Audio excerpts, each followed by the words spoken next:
Masih berlangsung, saya menyempatkan keluar. Baik Bapak Ibu, saya mohon maaf atas keterlambatannya. Baik, terima kasih kepada Mbak Firda yang sudah menyilakan sebagai pewara pada kegiatan hari ini. Salam hormat saya untuk Pak Dr. Hayat, ya, yang mungkin tadi sangat fleksibel sekali dengan waktu saya. Terima kasih sekali Pak. Eh, Selalu mengalah ya dengan waktu saya. Terima kasih kali Pak Hayat. Bapak dan Ibu yang hadir pada kesempatan pagi ini, dari Unsika ya?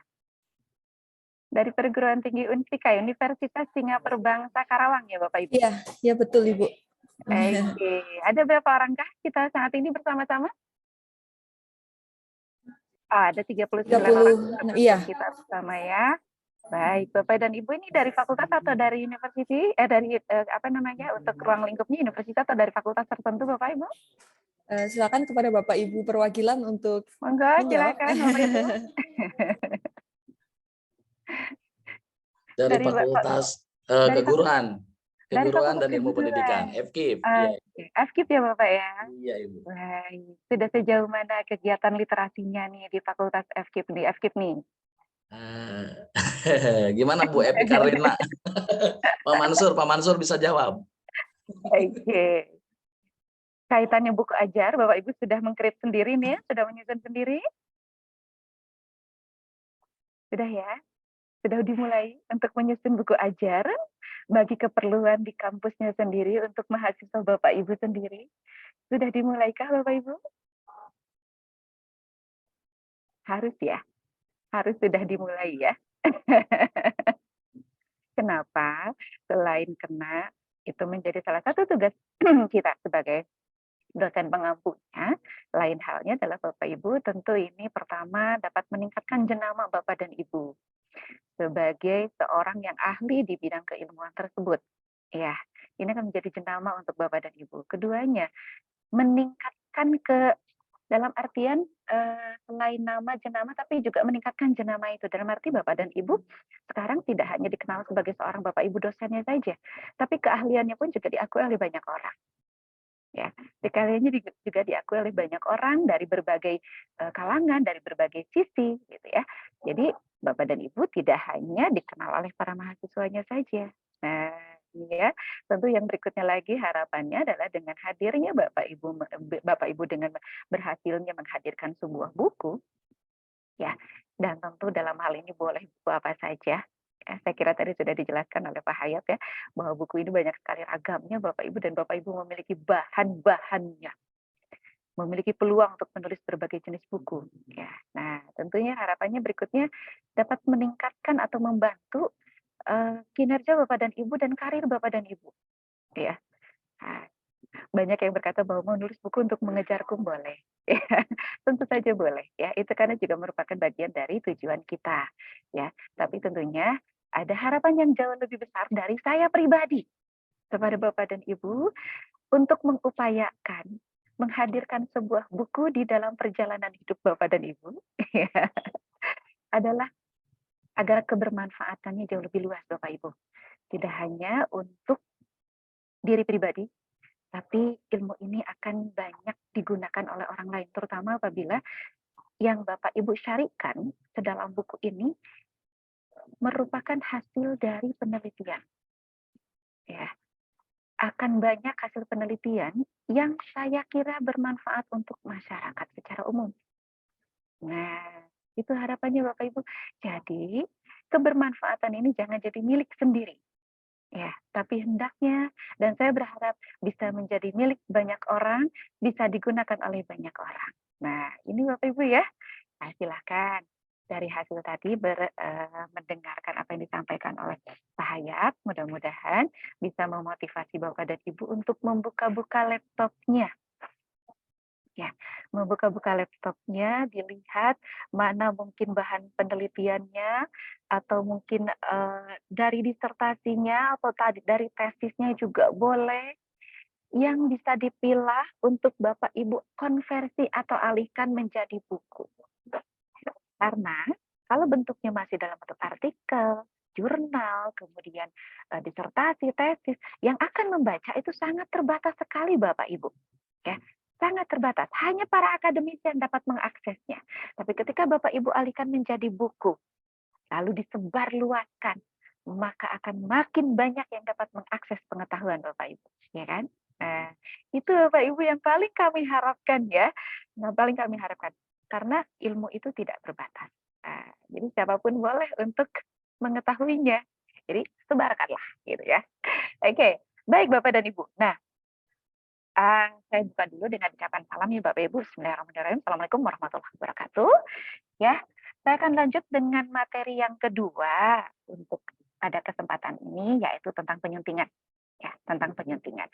Kenapa kok penyuntingan juga dikaitkan di dalam proses penulisan? Begini Bapak Ibu, seorang penulis yang baik ya tentu bukan hanya menguasai substansinya, tapi juga tahu bagaimana mengolahnya, mengolahnya menjadi apik, menjadi sajian yang menarik, ya, dan tentu juga dapat dibaca dengan baik oleh para pembaca. Kita menulis bukan untuk kita ya Bapak Ibu, tapi untuk orang lain, ya, untuk orang lain. Ilmu yang kita sampaikan harus bisa dibaca dan diterima dengan baik oleh pembaca. Dan salah satu keahlian yang dibutuhkannya adalah bagaimana Bapak Ibu bisa menghadirkan tata bahasa yang baik. Nah, itu ada penyuntingan Bapak Ibu. Jadi sebetulnya antara penulis dengan penyunting itu seperti dua sisi mata uang, tidak bisa dipisahkan. Ya, tidak bisa dipisahkan. Loh, penyunting kan editor ya. Berarti ada kerjaannya dong, itu kerjaannya editor. Yes, betul. Tapi ada tahapan dari Bapak dan Ibu pun sebagai penulis, yaitu tahapan pasca menulis. Nah, pada tahapan pasca menulis ini Bapak Ibu, tugasnya adalah melakukan revisi dan melakukan suasunting. Revisi, memastikan substansinya sudah benar semua.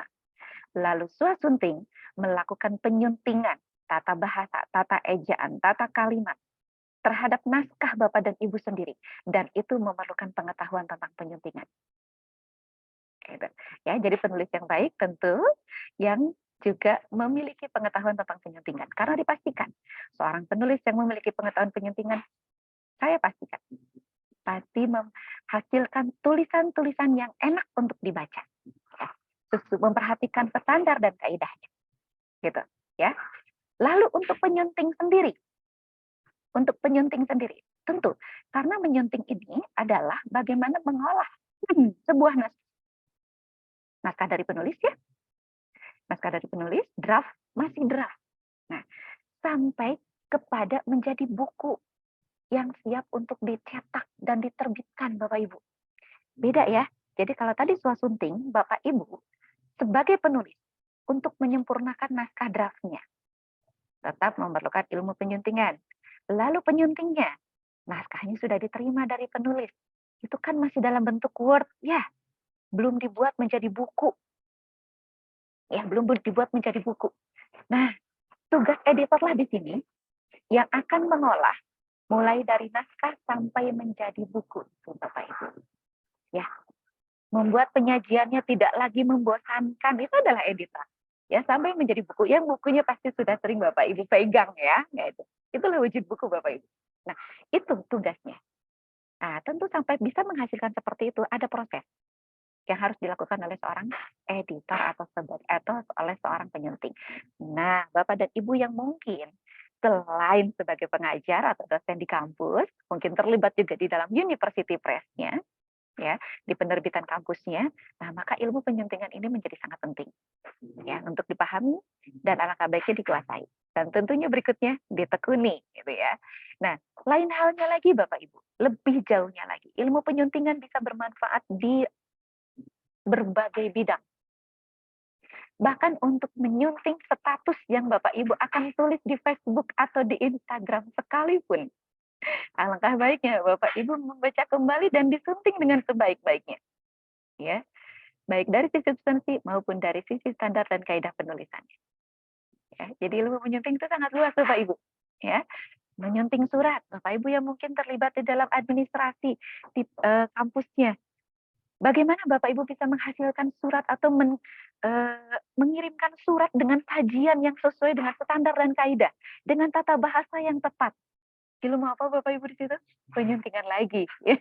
Jadi saya berharap sekali Bapak Ibu dari beberapa hal yang tadi saya sampaikan ya, mulai dari hal yang spesifik terkait penulisan, kemudian bagaimana mengcreate sebuah buku, dan kemudian juga bermanfaat untuk dalam pekerjaan kita sehari-hari di luar menulis buku. Saya berharap Bapak Ibu dengan pengetahuan penyuntingan yang mungkin sepintas ini, ya, sepintas ini bisa bermanfaat dan tentunya harapan kedepannya bisa digunakan sehingga Bapak Ibu bisa menghasilkan dokumen baik itu naskah maupun dokumen surat menyurat yang tertata dengan baik karena menggunakan ilmu penyuntingan. Demikian. Baik, saya izin beragi salin dia Bapak Ibu ya. Materinya agak cukup padat dan agak cukup banyak untuk penyuntingan ini, tapi saya akan upayakan secepat-cepatnya dan sebaik-baiknya. Dan mungkin nanti kita juga ada waktu sedikit sesi untuk tanya jawab ya, Mbak Firda ya. Kita di akhir ya berarti untuk tanya jawab ya, Bapak Ibu. Baik, kalau begitu Bapak Ibu saya izin untuk beragi salin dia bersama Bapak dan Ibu. Oke, baik. Mudah-mudahan sudah tampak ya Bapak Ibu layar saya di hadapan Bapak dan Ibu. Baik, inilah yang akan kita pelajari selama 2 jam ke depan.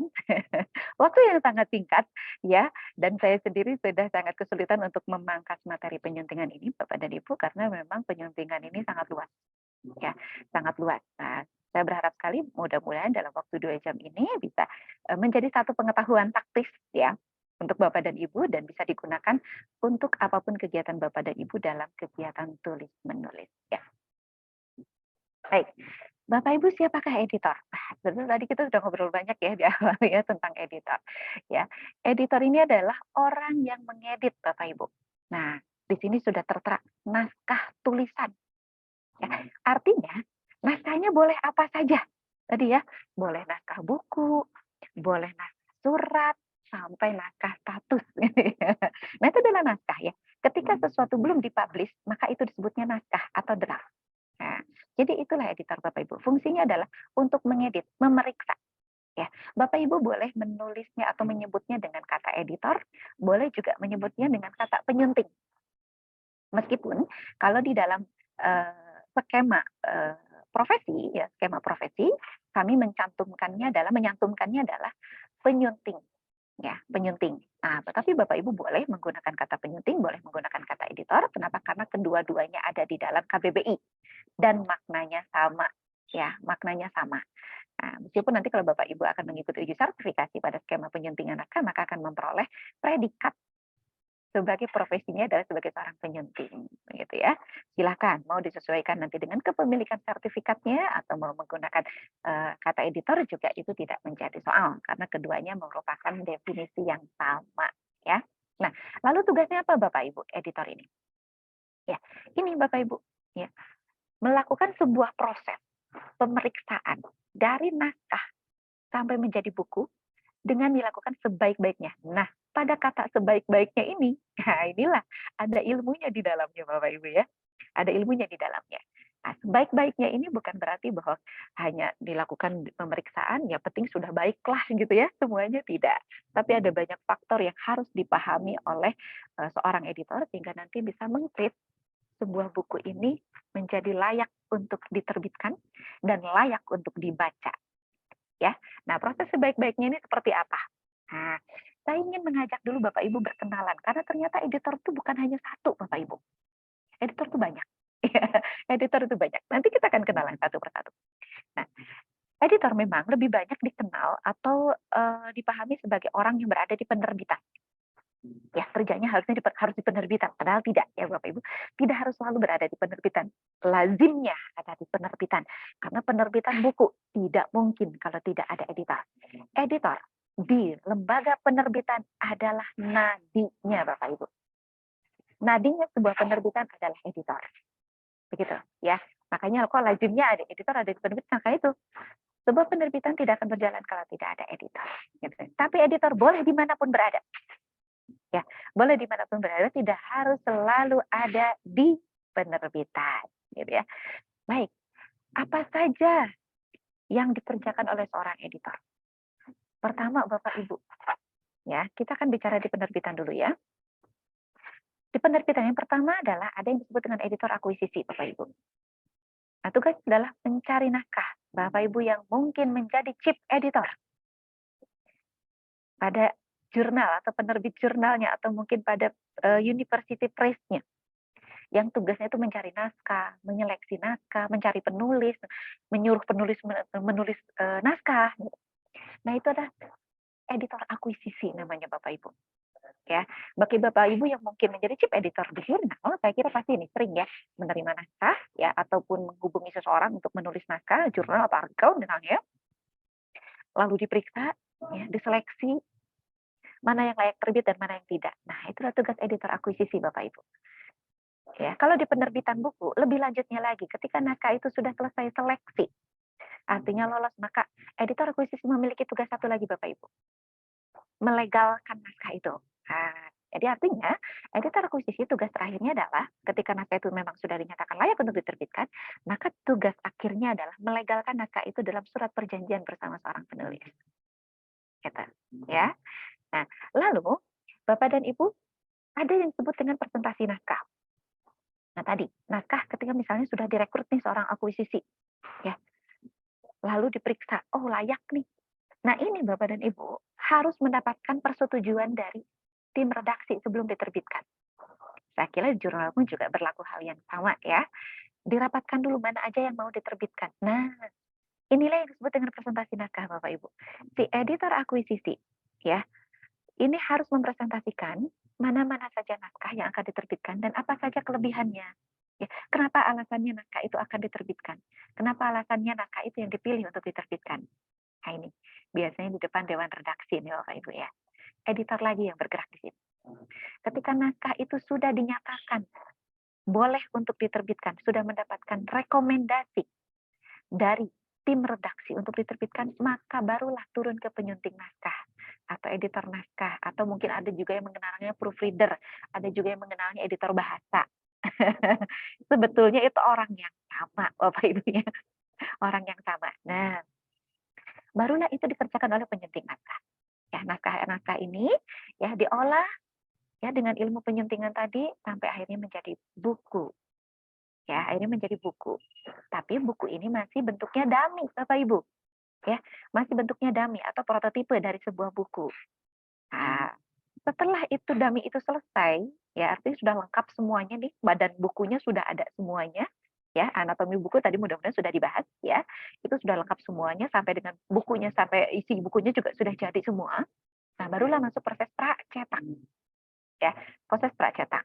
Nah, ya pracetak diperiksa lagi, lalu masuk proses pencetakan, Bapak Ibu, diperbanyak bukunya ya dengan sekian oplah gitu. Ya, barulah prosesnya penerbitan.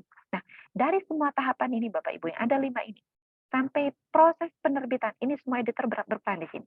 Cetak, dicetak lagi. Ketika akan dicetak, dicek lagi oleh editor. Selesai dicetak Bapak Ibu, masih dicek lagi oleh editor. Sebelum diadakan, dicek lagi oleh editor bahwa tidak ada kesalahan-kesalahan cetak gitu ya, yang dapat mengurangi keterbacaan dari buku tersebut. Begitu. Sampai proses ini sudah siap untuk diterbitkan gitu ya, sudah selesai, sudah aman, bisa diterbitkan. Sudah selesai juga diterbitkan, teman-teman marketing sudah mulai memasarkan. Ada satu lagi pekerjaan editor Bapak Ibu kalau untuk di penerbitan, menyiapkan materi promosi.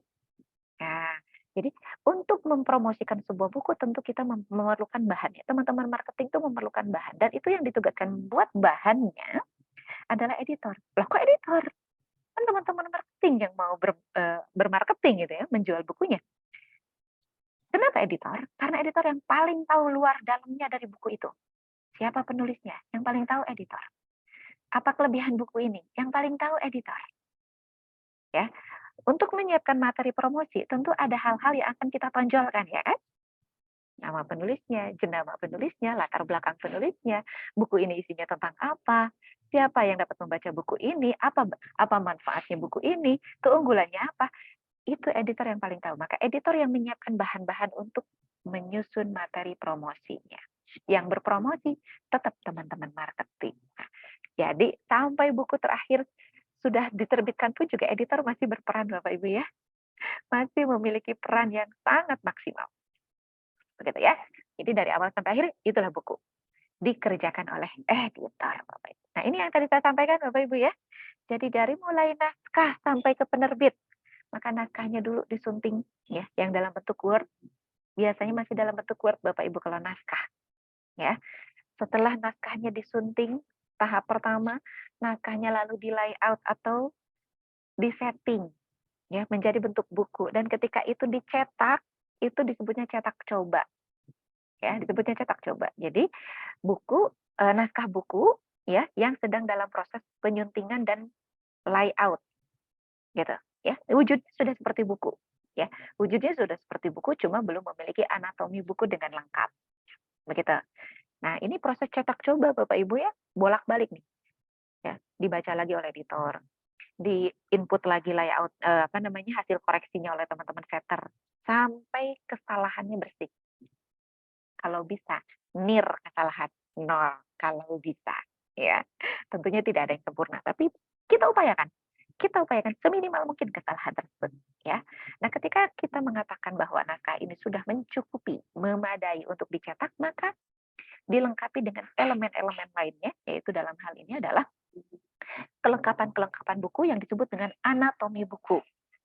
Nah, ketika itu digabungkan bersama isinya, ya, maka itulah menjadi dummy, bentuk tiruan buku atau prototipe, dummy. Ya, ini baru satu biasanya Bapak Ibu, ya, contoh untuk dicetak, begitu, prototipenya. Nah, lalu bentuk akhirnya sudah jadi buku tentunya, yang sudah dicetak oleh percetakan. Ini dan mulai dari naskah sampai dummy, editor berperan di dalamnya, Bapak Ibu ya. Nah, tadi sudah saya ulas bahwa ada bermacam editor. Ya, ada bermacam editor. Dari ruang lingkup pekerjaannya tadi sudah ada editor akuisisi ya. Tugasnya memang mengadakan naskah, mencari naskah Bapak Ibu.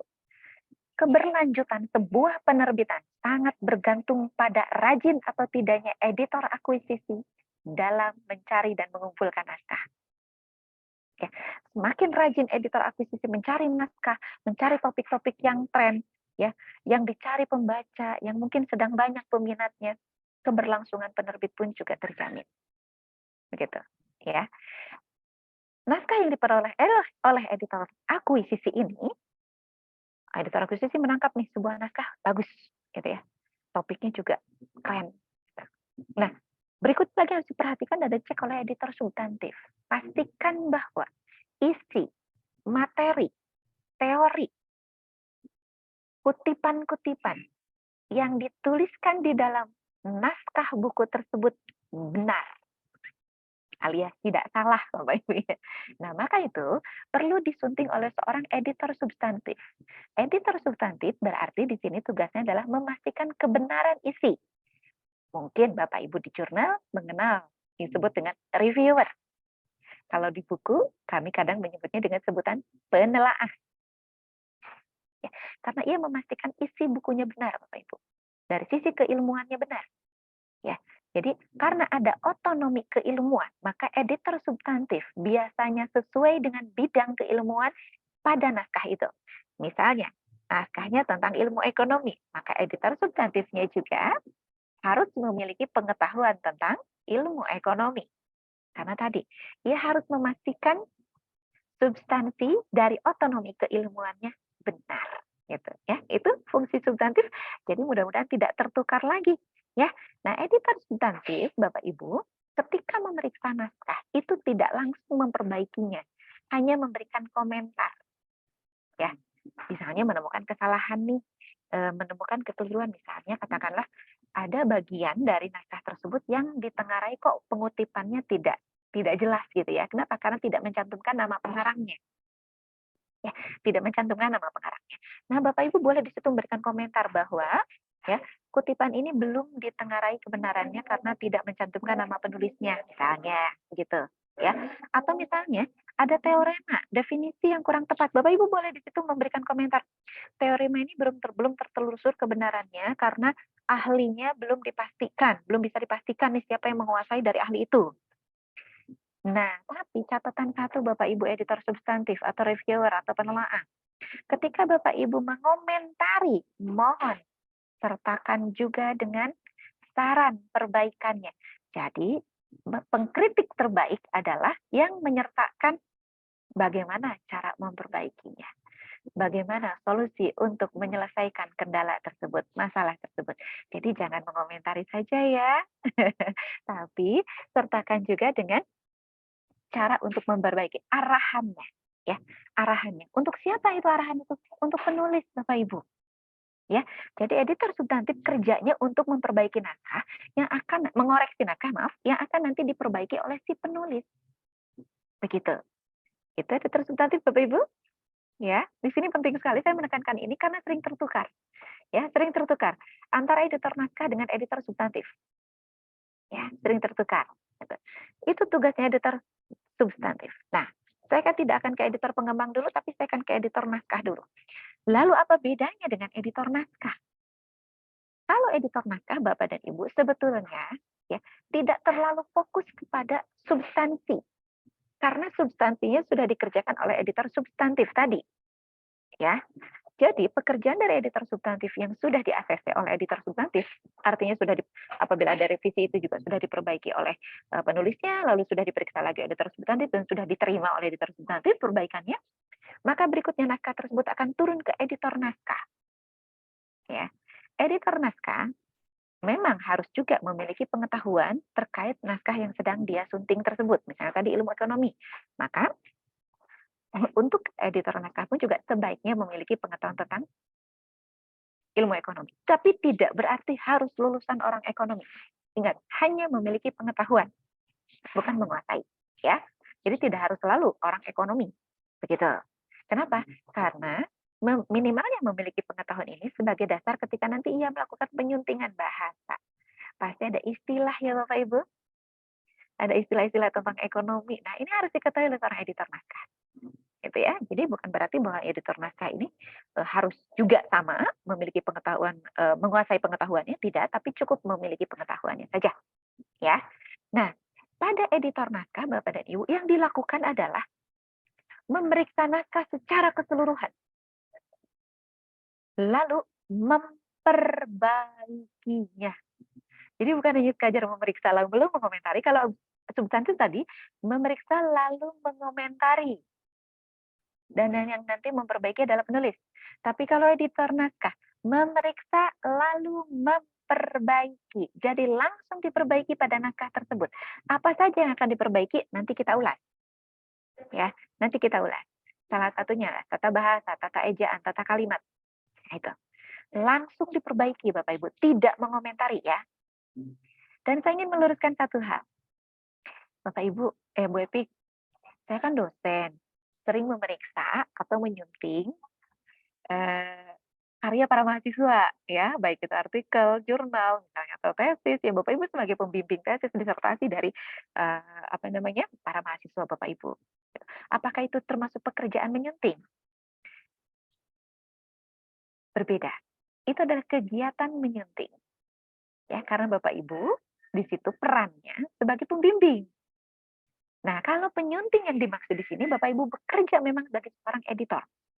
Bukan memberikan arahan, bukan membimbing, bekerja. Memperbaiki. Memeriksa dan memperbaiki. Jadi ketemu salah huruf, Bapak perbaiki, Ibu perbaiki. Ya, istilah yang kurang tepat langsung diperbaiki. Editor naskah tidak menyerahkan kembali kepada penulis. Tidak, tapi langsung diperbaiki di situ.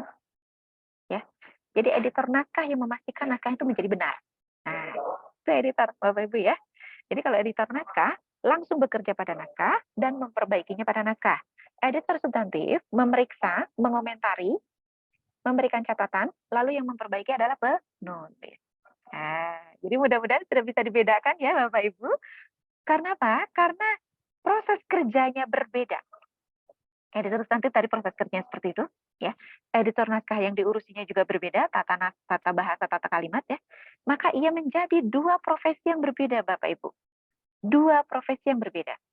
Maka itu masing-masing memiliki profesi sendiri. Editor substantif nanti menjadi penyunting substantif apabila Bapak Ibu ikut uji sertifikasinya. Editor naskah apabila Bapak Ibu ikut uji sertifikasinya akan menjadi penyunting naskah. Begitu. Ya. Cara kerjanya beda, outputnya berbeda, nama profesinya juga otomatis berbeda. Begitu ya. Jadi, tapi boleh nggak sih editor substantif dan editor naskah diampu oleh satu orang yang sama? Boleh tentunya, sangat boleh. Dengan catatan, editor substantif harus menguasai editor naskah. Ilmu yang harus dikuasai oleh editor naskah itu harus dimiliki oleh editor substantif. Dan itu banyak terjadi Bapak dan Ibu, termasuk saya. Ya, saya sudah menjalankan keduanya secara bersama-sama. Dari mulai naskah, saya cek dari sisi substansinya, lalu saya lakukan penyuntingan naskahnya. Gitu. Boleh, sangat boleh dan sangat mungkin. Ya, sangat boleh dan sangat mungkin. Hanya berarti Bapak Ibu harus menguasai keduanya dengan sangat baik. Ya, dari sisi substansi Bapak Ibu menguasainya, dan dari sisi tata bahasa, tata ejaan, tata kalimat Bapak Ibu juga menguasainya dengan baik. Begitu. Nah, lalu di sini Bapak Ibu ada yang disebut dengan editor pengembang. Sebetulnya editor pengembang ini merupakan lanjutan dari editor substantif. Lanjutan dari editor substantif. Ya. Bapak, apakah ini juga boleh diampu oleh orang yang sama dengan editor pengembang? Boleh, dengan editor substantif? Boleh. Jadi editor substantif malah lebih seringnya adalah orang yang sama dengan editor pengembang. Ya. Tugasnya apa? Tugas editor substantif pengembang pada bagian pengembang ini adalah mengembangkan atau mengubah atau mengalih wahanakan dari satu bentuk naskah ke bentuk naskah lain. Contoh termudah, kita pernah menonton atau sering menonton film ya Bapak Ibu yang dialihkan dari novel, ya. Kayak Habibur Rahman itu banyak sekali ya, yang dialihkan dari novel menjadi film. Nah itu proses alih wahana. Proses alih wahana dari novel menjadi film itu ada yang disebut dengan skenario Bapak Ibu. Nah, skenario inilah yang dibuat oleh editor pengembang. Begitu, ya. Jadi dia mengalihwahanakan dari satu bentuk ke bentuk lain. Editor pengembang juga boleh mengalihwahanakan misalnya dari disertasi atau tesis menjadi buku ilmiah populer. Begitu. Itu juga boleh, Bapak. Itu editor pengembang juga yang melakukannya. Nah, jadi sebetulnya kalau editor pengembang itu memang bertugas untuk mengalihwahanakan satu bentuk naskah ke bentuk yang lain agar lebih menarik. Begitu. Nah, makanya editor substantif sama editor pengembang tuh begini Bapak Ibu. Ya. Ya, jadi sangat mungkin sekali untuk Bapak Ibu menjalankannya secara bersama-sama. Boleh nggak Bu Epik? Pernah nggak kejadian? Ada dari editor akuisisi, editor substantif, pengembang, lalu sampai naskah sendirian? Ada Bapak. Ada Ibu. Memang biasanya untuk penerbit yang masih skala kecil, ya, skala kecil. Nah ini biasanya sendirian nih Bapak Ibu. Mulai dari nyari naskah, lalu menyeleksi naskah, lalu memeriksa naskah, lalu menyunting naskahnya ya dari tata bahasa tata ejaan sampai kepada terbitnya pun diurus sendiri gitu ya. Nah ada Bapak Ibu. Nah biasanya memang kaitannya adalah dengan penerbit pertama ukurannya masih kecil ya, jadi belum memiliki tenaga yang banyak. Lebih kepada hal tersebut.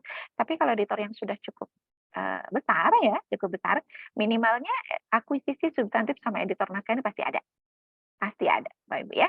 Oke, nah itu Bapak Ibu sekilas tentang editor. Saya berharap Bapak Ibu bisa membedakan masing-masing dari pekerjaannya, ya, sehingga nanti Bapak Ibu bisa melabeli diri Bapak Ibu sendiri. Bapak Ibu berada pada editor bidang apa, lingkupnya apa, begitu, ya.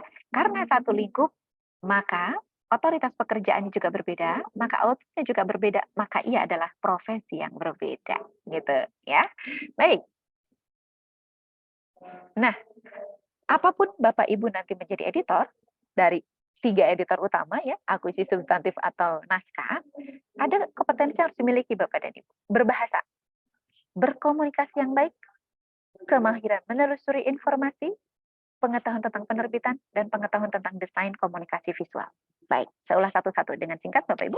Kemahiran berbahasa. Oh yes, ya, karena yang kita urusi adalah teks, tulisan. Nah, bagaimana tulisan dari seorang penulis ini bisa ditangkap dengan baik oleh pembaca adalah karena bahasanya yang disajikan dengan baik, benar. Nah, ya, dengan baik dan benar. Itu karena itu. Maka itu seorang editor harus memiliki kemampuan berbahasa. Karena jika itu tidak, kemungkinan besar akan memiliki kesulitan ya dalam mengolah tulisan-tulisan dari penulis. Bapak Ibu yang mungkin sudah memiliki pengalaman menyunting, pernah nggak menemukan ada satu kalimat dari penulis yang isinya berbaris-baris, bahkan satu paragraf, satu kalimat, ujungnya huruf kapital, titiknya setelah menemukan 10 baris berikutnya. Pernah mungkin barangkali ya, atau Bapak Ibu mungkin pernah membaca dari skripsi atau disertasi mahasiswanya, satu paragraf, satu kalimat gitu ya. Nah, ini adalah PR untuk editor Bapak dan Ibu, bagaimana bisa mengolah paragraf yang panjang ini ya, sehingga bisa menjadi sajian yang enak dibaca oleh pembaca tapi tidak melelahkan. Nah, ini adalah kemampuan berbahasa, gitu ya. Mengolah bahasa-bahasa yang mungkin ngejelimet ya, nggak tahu titiknya di mana, atau bahkan ada penulis yang sangat senang sekali menggunakan istilah asing. Padahal sudah ada padanannya dalam bahasa Indonesia, supaya keren katanya. Karena kalau banyak istilah asingnya berarti kelihatan pinternya. Padahal yang baca puyeng Bapak Ibu. Yang baca puyeng gitu ya. Pusing karena ini istilah artinya apa lagi, ketemu istilah lagi, apa artinya lagi gitu ya. Itu menghambat pembaca untuk dengan cepat memahami isi. Sangat menghambat Bapak Ibu. Jadi bukan berarti Bapak Ibu menggunakan atau banyak bertaburan istilah asing itu bukan berarti keren loh Bapak Ibu ya. Belum tentu. Bapak Ibu harus perhatikan pembaca kita ini ngerti nggak nanti. Ngerti nggak itu. Karena tujuannya buku kita kan biar pembaca tuh ngerti. Nah, jadi jangan egois sebagai penulis ya. Nah, disinilah peran editor menengahi antara kebutuhan pembaca dengan keinginan si penulis. Kemampuan berbahasa si editor untuk mengolah yang seperti itu tadi, kasus-kasus seperti itu tadi, sangat dibutuhkan Bapak Ibu. Ya, kok butuh berkomunikasi? Bukannya kalau editor cuma duduk di belakang layar. Oh no. Editor substantif setelah memberikan koreksi tadi ya, catatan-catatan seperti itu, mengembalikan kepada penulis. Apakah cuma sekadar kembalikan, nih Bapak Ibu penulis silahkan baca, terus perbaiki ya. Nanti kabur penulisnya Bapak Ibu ya. Kok gitu? Tidak begitu Bapak Ibu ya. Nah, seorang editor yang baik tentu menyampaikan, oh ini loh hasil perbaikannya Bapak Ibu penulis, bisakah kita sepakati bahwa ini bagian ini akan diperbaiki, ataukah kita akan mendiskusikannya untuk memperoleh kesepakatan bagaimana memperbaiki bagian naskah ini. Nah, dengan penyampaian yang sangat baik tentunya, ya melalui komunikasi yang baik, pilihan kata yang baik dari seorang editor, penulisnya akan dengan sukarela untuk melakukan revisinya, Bapak Ibu, ya. Dan mereka juga akan paham apa yang diinginkan oleh si editor. Gitu.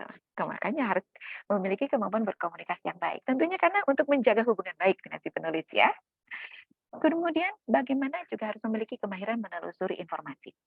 Bapak Ibu, editor, tolong jangan langsung percaya dengan tulisan si penulis ya. Mohon maaf Bapak Ibu penulis, saya juga penulis, tenang aja. Ya kenapa? Karena bisa saja si penulis alfa.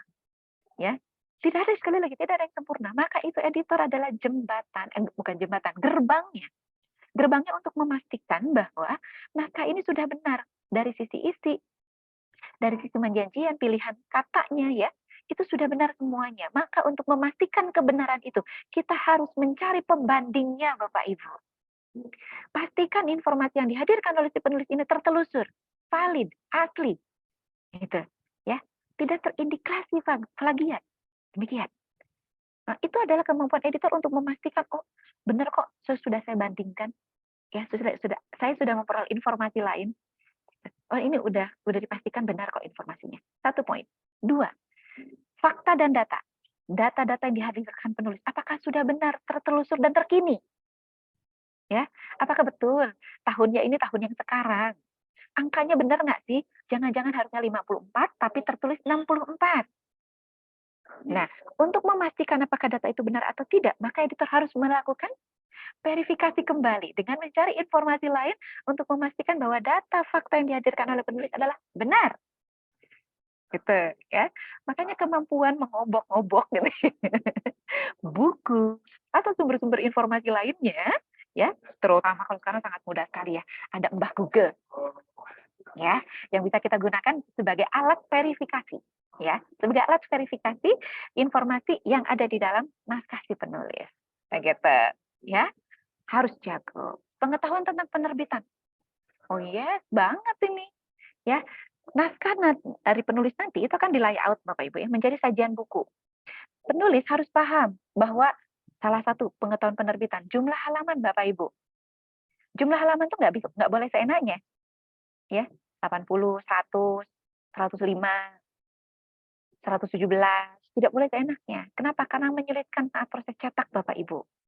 Halaman itu baiknya adalah bisa dibagi 8 atau bisa dibagi 16 atau bisa dibagi 32.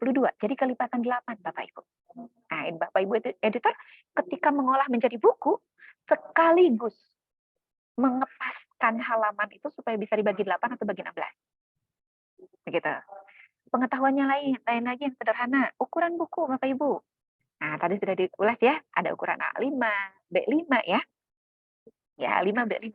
Nah, Bapak Ibu, seorang editor harus memahami ini buku akan dibuat menjadi ukuran apa. Jadi nggak boleh juga bikin ukuran buku seenaknya, gitu kan? Ya, karena apalagi kalau mau dimasukkan ke KUM, ya, ada ukuran bukunya juga sendiri secara khusus. Nah, ukuran-ukuran seperti ini juga harus diketahui oleh editor. Belum lagi ukuran margin, ya, margin buku.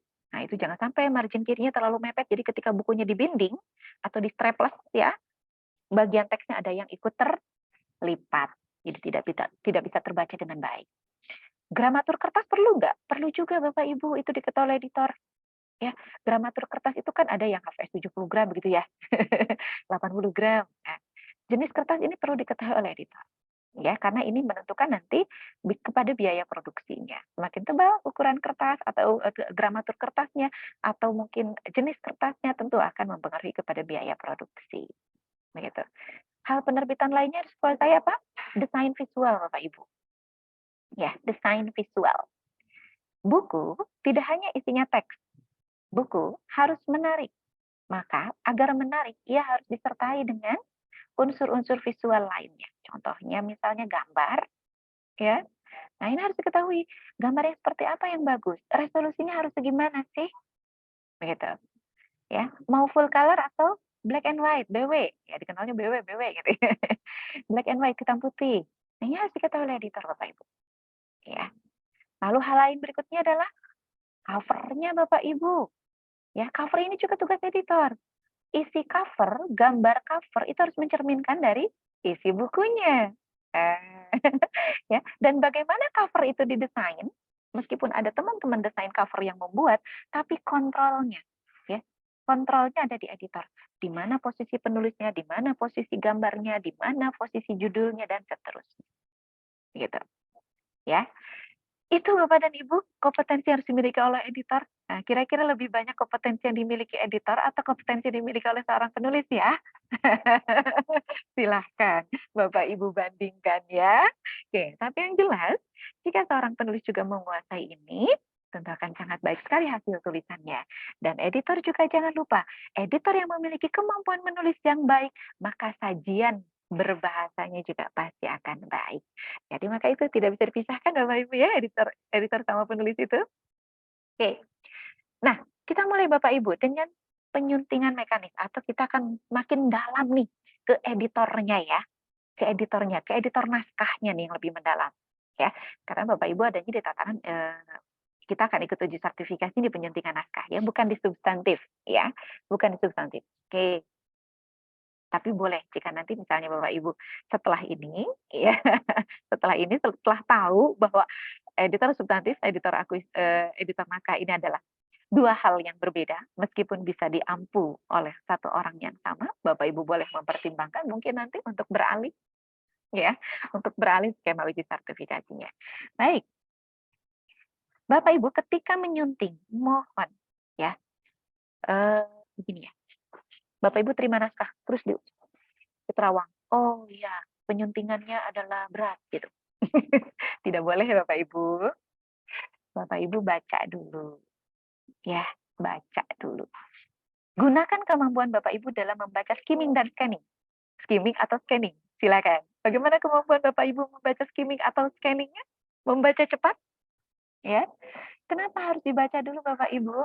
Ada keputusan yang harus diambil oleh seorang penyunting. Ya. Apakah penyuntingan terhadap naskah itu dapat dilakukan secara ringan saja? Ataukah kategorinya sedang? Ataukah kategorinya berat? Yang seperti apa yang disebut dengan ringan? Yang disebut dengan ringan adalah ketika Bapak dan Ibu menerima sebuah naskah, lalu Bapak Ibu setelah scanning atau skimming, dan Bapak Ibu tidak menemukan kesalahan secara substansi, ya, jadi sudah baik, hanya ada kesalahan ejaan sedikit-sedikit gitu ya, ataupun hanya kesalahan sistematika yang tidak terlalu fatal, maka kategorinya ringan Bapak Ibu. Jadi di situ tidak ada proses yang harus dikembalikan lagi kepada penulis untuk diperbaiki bagian isinya. Begitu, ya. Lalu ada penyuntingan sedang.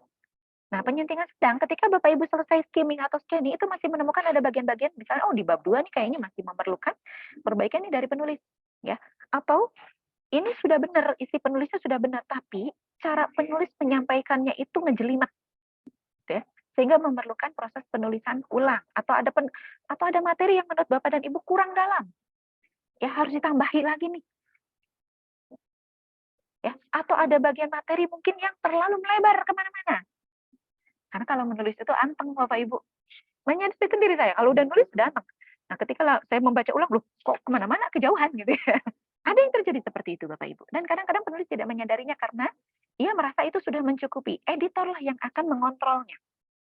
Nah, jika pada naskah tersebut Bapak Ibu menemukan hal seperti tadi, ada materi yang kelebihan, ada materi yang kurang perlu ditambah, lalu masih banyak kesalahan-kesalahan tik dan sebagainya, maka itu bisa dikategorikan penyuntingan sedang. Ya. Lalu satu lagi Bapak Ibu, setelah Bapak Ibu baca naskahnya, Masya Allah, tepuk jidat gitu ya. Ini naskahnya keren banget sebenarnya dari sisi topik. Ya, topiknya keren ini sebenarnya. Tapi ya ampun deh cara penulis menyajikannya itu gitu ya.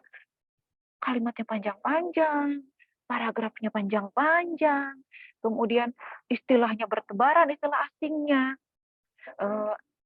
Artinya Bapak Ibu perlu melakukan proses rewriting, menulis ulang pada beberapa bagian naskah itu. Kategorinya Bapak Ibu, kategori penyuntingan berat berarti sudah kurang minimal sekali 50% Bapak Ibu harus melakukan penulisan ulang. Itu penyuntingan berat. Atau ngapain Bu Epik diterima naskah begitu? Ya, tolak aja itu nyusahin begitu ya. Ada satu pertimbangan dari penerbit kenapa naskah yang itu dipertahankan. Ya, karena salah satunya adalah topiknya bagus Bapak Ibu. Menjual gitu ya. Jadi penerbit melihat pangsa pasar dan pangsa pembaca yang meminati topik ini. Meskipun secara kajiannya masih sangat memerlukan proses yang panjang.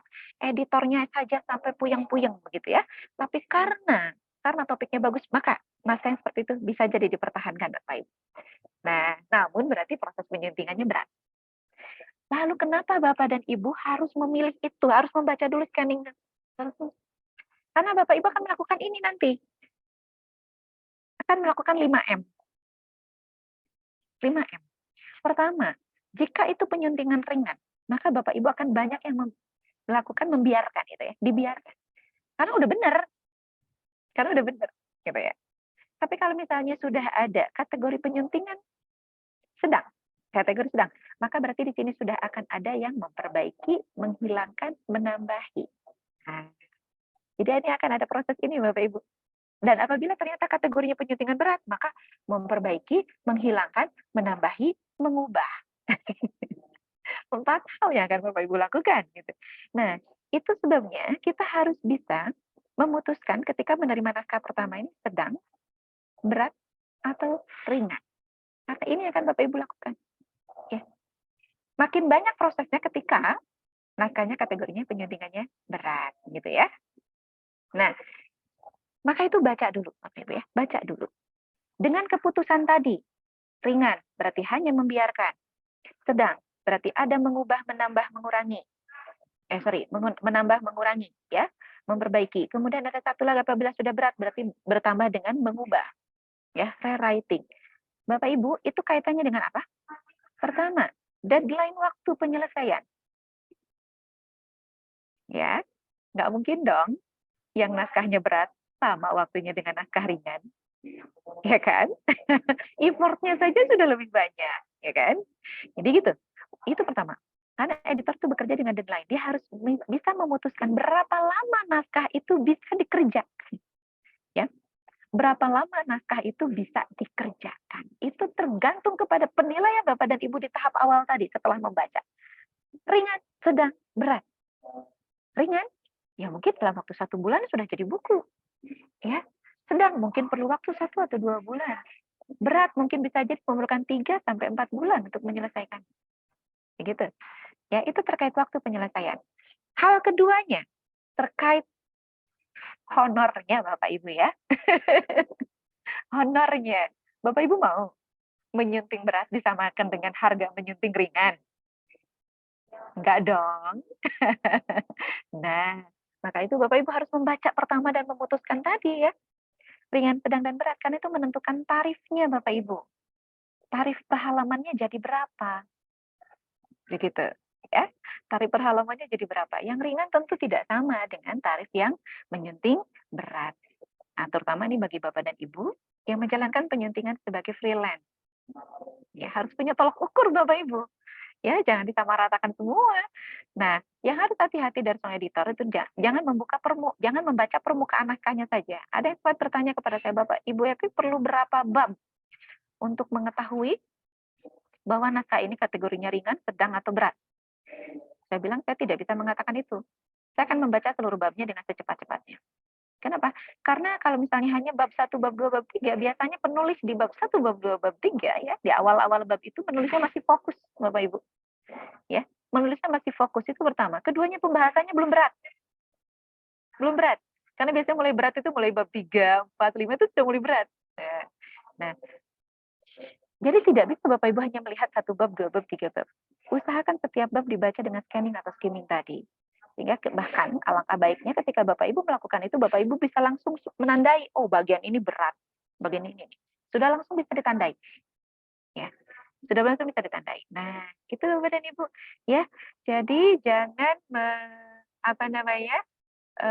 seperti beli kucing dalam karung gitu ya. Kita nggak tahu nih belangnya gitu ya. Belang putih atau enggak atau orange gitu ya. Nah, begitu pada naskah, jadi hendaknya Bapak Ibu bisa membacanya dengan baik ya. Scanning atau scamming tadi sehingga bisa menentukan naskah ini dalam kategori apa, deadline waktu bisa ditentukan, tarif bisa ditentukan. Gitu. Nah, kalau itu sudah selesai semua, maka berikutnya Bapak Ibu silakan melakukan penyuntingan.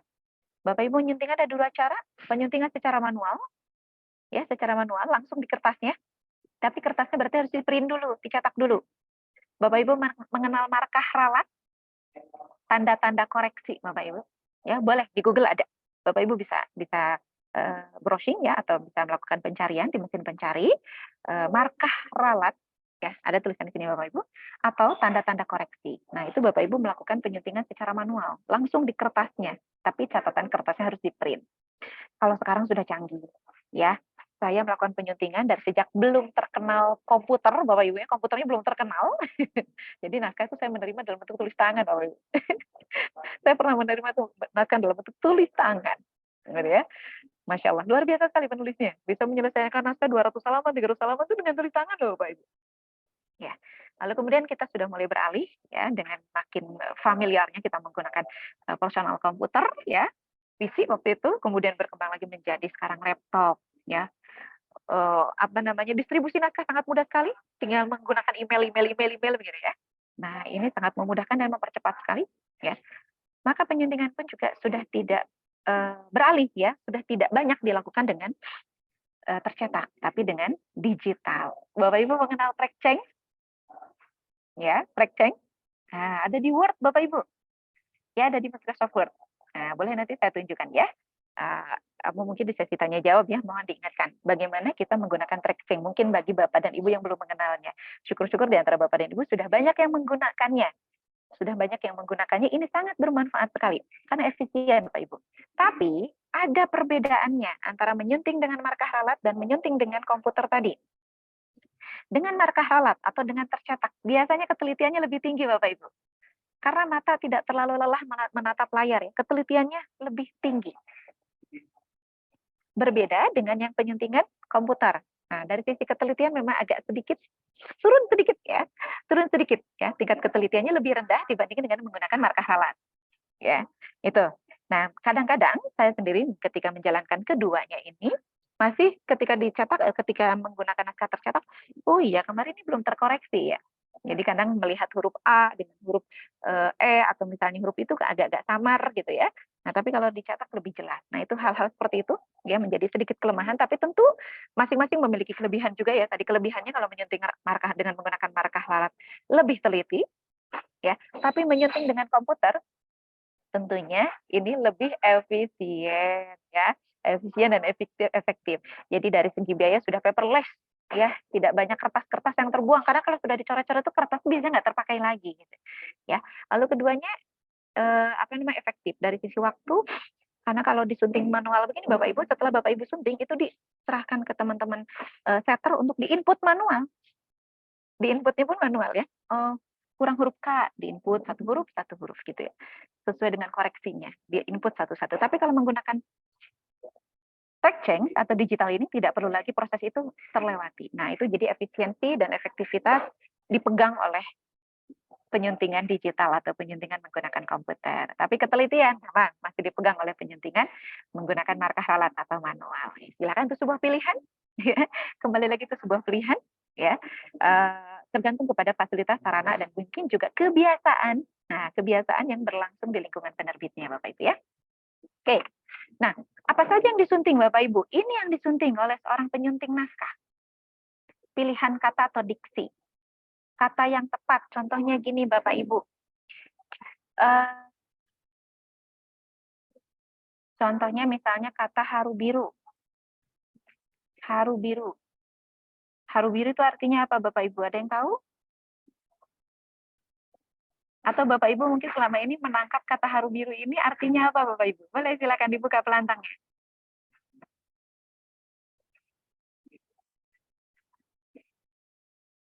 Ada yang pernah mendengar makna haru biru Bapak Ibu? Sedih? Boleh Bapak Ibu silakan, ada yang tahu mungkin?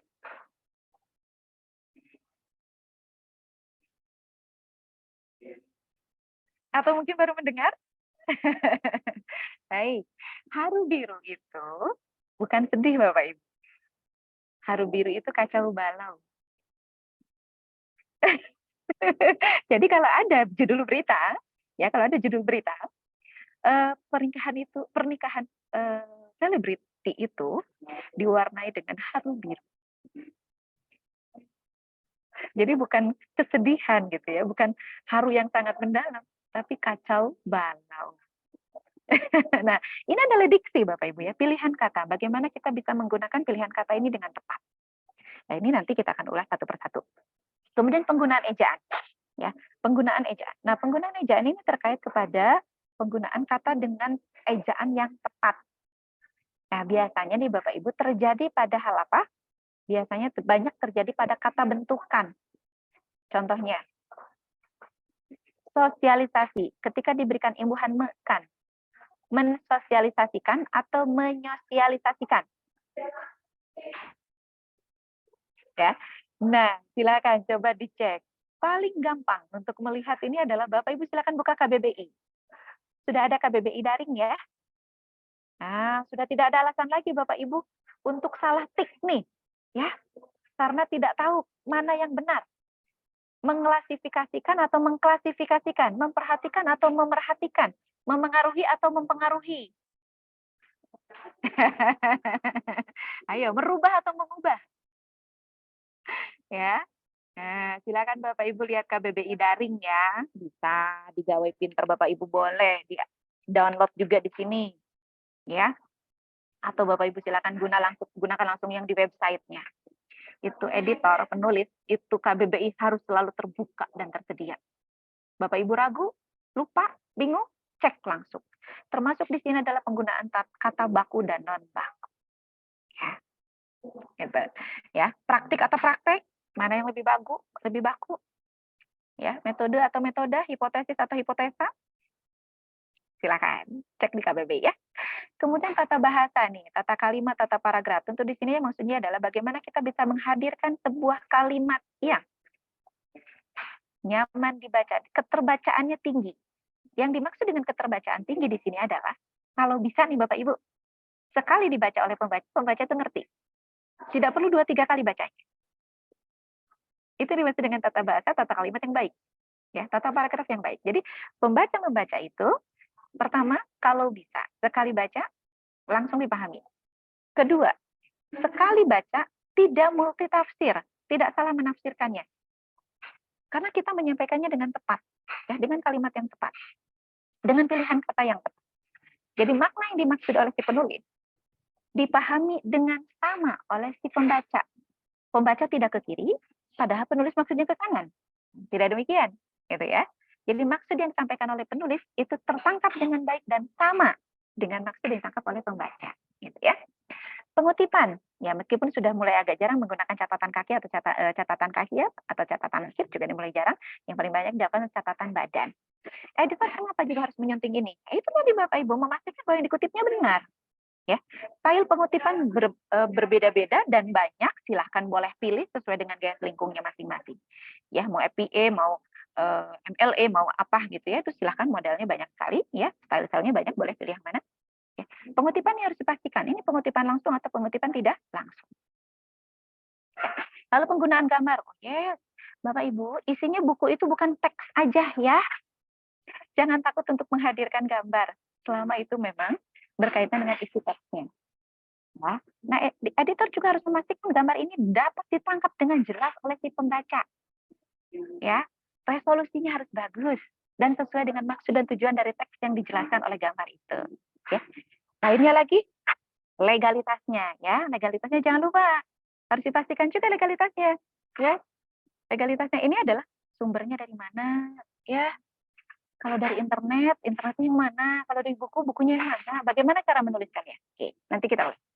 Kemudian desain tadi ya, desain. Ya, jangan sampai desain itu juga mengganggu keterbacaan si pembaca nih Bapak Ibu. Ya, jangan sampai mengganggu keterbacaan si pembaca. Ya, kita boleh menghadirkan fitur-fitur yang mendukung agar bukunya itu indah gitu ya. Mungkin ada latar belakang ya, background dari teks gitu.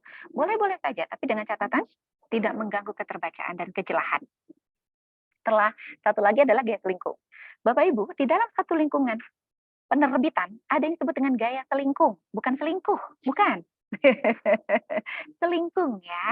Gaya selingkuh ini tidak terkait dengan gaya penulis. Beda lagi Bapak Ibu. Ya, beda lagi. Ada penulis yang mengatakan ada editor yang mengatakan begini. Ini penulis banyak banget yang menggunakan istilah ini, biarin aja itu gaya selingkuhnya penulis. Oh no. Bukan ya. Gaya selingkuh tidak sama dengan gaya penulis. Ya, gaya selingkuh itu dimiliki oleh satu lembaga, satu instansi. Boleh instansi apapun, ya. Penerbit contohnya, ya. Jadi gaya selingkuh di penerbitan tersebut, misalnya sistematikanya begini, gitu ya. A, B, C, D. Kemudian letak gambarnya itu selalu rata kiri, misalnya. Kalau sumber gambar diletakinnya center. Nah, itu dia gaya selingkuh, Bapak Ibu. Termasuk juga penggunaan beberapa istilah, ya, penggunaan beberapa istilah. Nah, ini juga termasuk gaya selingkuh. Contohnya untuk di buku-buku Islam, ya, buku-buku Islam. Nah, banyak yang Bapak Ibu saya kira banyak yang menemukan yang paling mudah saja, sholat. Kalau KBBI SALAT, ya, penulisannya salat, boleh dicek di KBBI. Tapi pasti Bapak Ibu banyak menemukan penulisannya SHALAT, salat, sholat, pakai SH. Ya. Nah, itu gaya selingkuh Bapak dan Ibu. Tujuannya apa? Kok nggak jadi nggak sesuai KBBI? Oh, di dalam penerbitan buku hal itu tidak menjadi masalah. Kenapa? Keberterimaan pembaca itu nomor satu. Ya, keberterimaan pembaca itu penting. Ya, karena saya berkali-kali pernah mengalami kasus ya, menerbitkan buku ya dengan selalu baku kepada KBBI. Ternyata untuk beberapa buku hal tersebut tidak berterima, gitu ya, tidak berterima. Nah itu, ya, contohnya penulisan Idul Fitri, ya, kalau di kamus kan I-nya kapital, Idul Fitrinya nyambung, ditulisnya ya. Makanya Bapak Ibu kalau menerima kartu ucapan Idul Fitri, tertulisnya Idul spasi Fitri, protes nggak? Nggak protes kan? Itu nih maksud dengan gaya selingkuh Bapak Ibu. Ya, karena ada beberapa yang mengikuti dengan pronunciation-nya atau pengucapannya dalam bahasa aslinya. Dalam hal ini bahasa Arab ya. Kalau untuk sholat, ridho, ya. Penulisan SWT, subhanahu wa ta'ala, ya. SWT, kalau di dalam kamus, S-nya besar, W-nya kecil, T-nya kecil Bapak Ibu. Nah ini belum berterima Bapak Ibu. Kenapa? Karena mengagungkan yang maha kuasa. Sehingga S besar, S-nya kapital, W-nya kapital, T-nya kapital. Seperti itu. Dan itu dibolehkan. Ya, itu dibolehkan. Nah, itu termasuk gaya selingkuh Bapak dan Ibu, ya. Jadi berbeda dengan gaya penulisan. Kalau gaya penulisan adalah kebiasaan si penulis dalam menyajikan bukunya.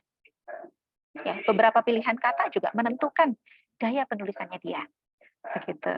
Ya. Oke, beda ya. Oke, baik.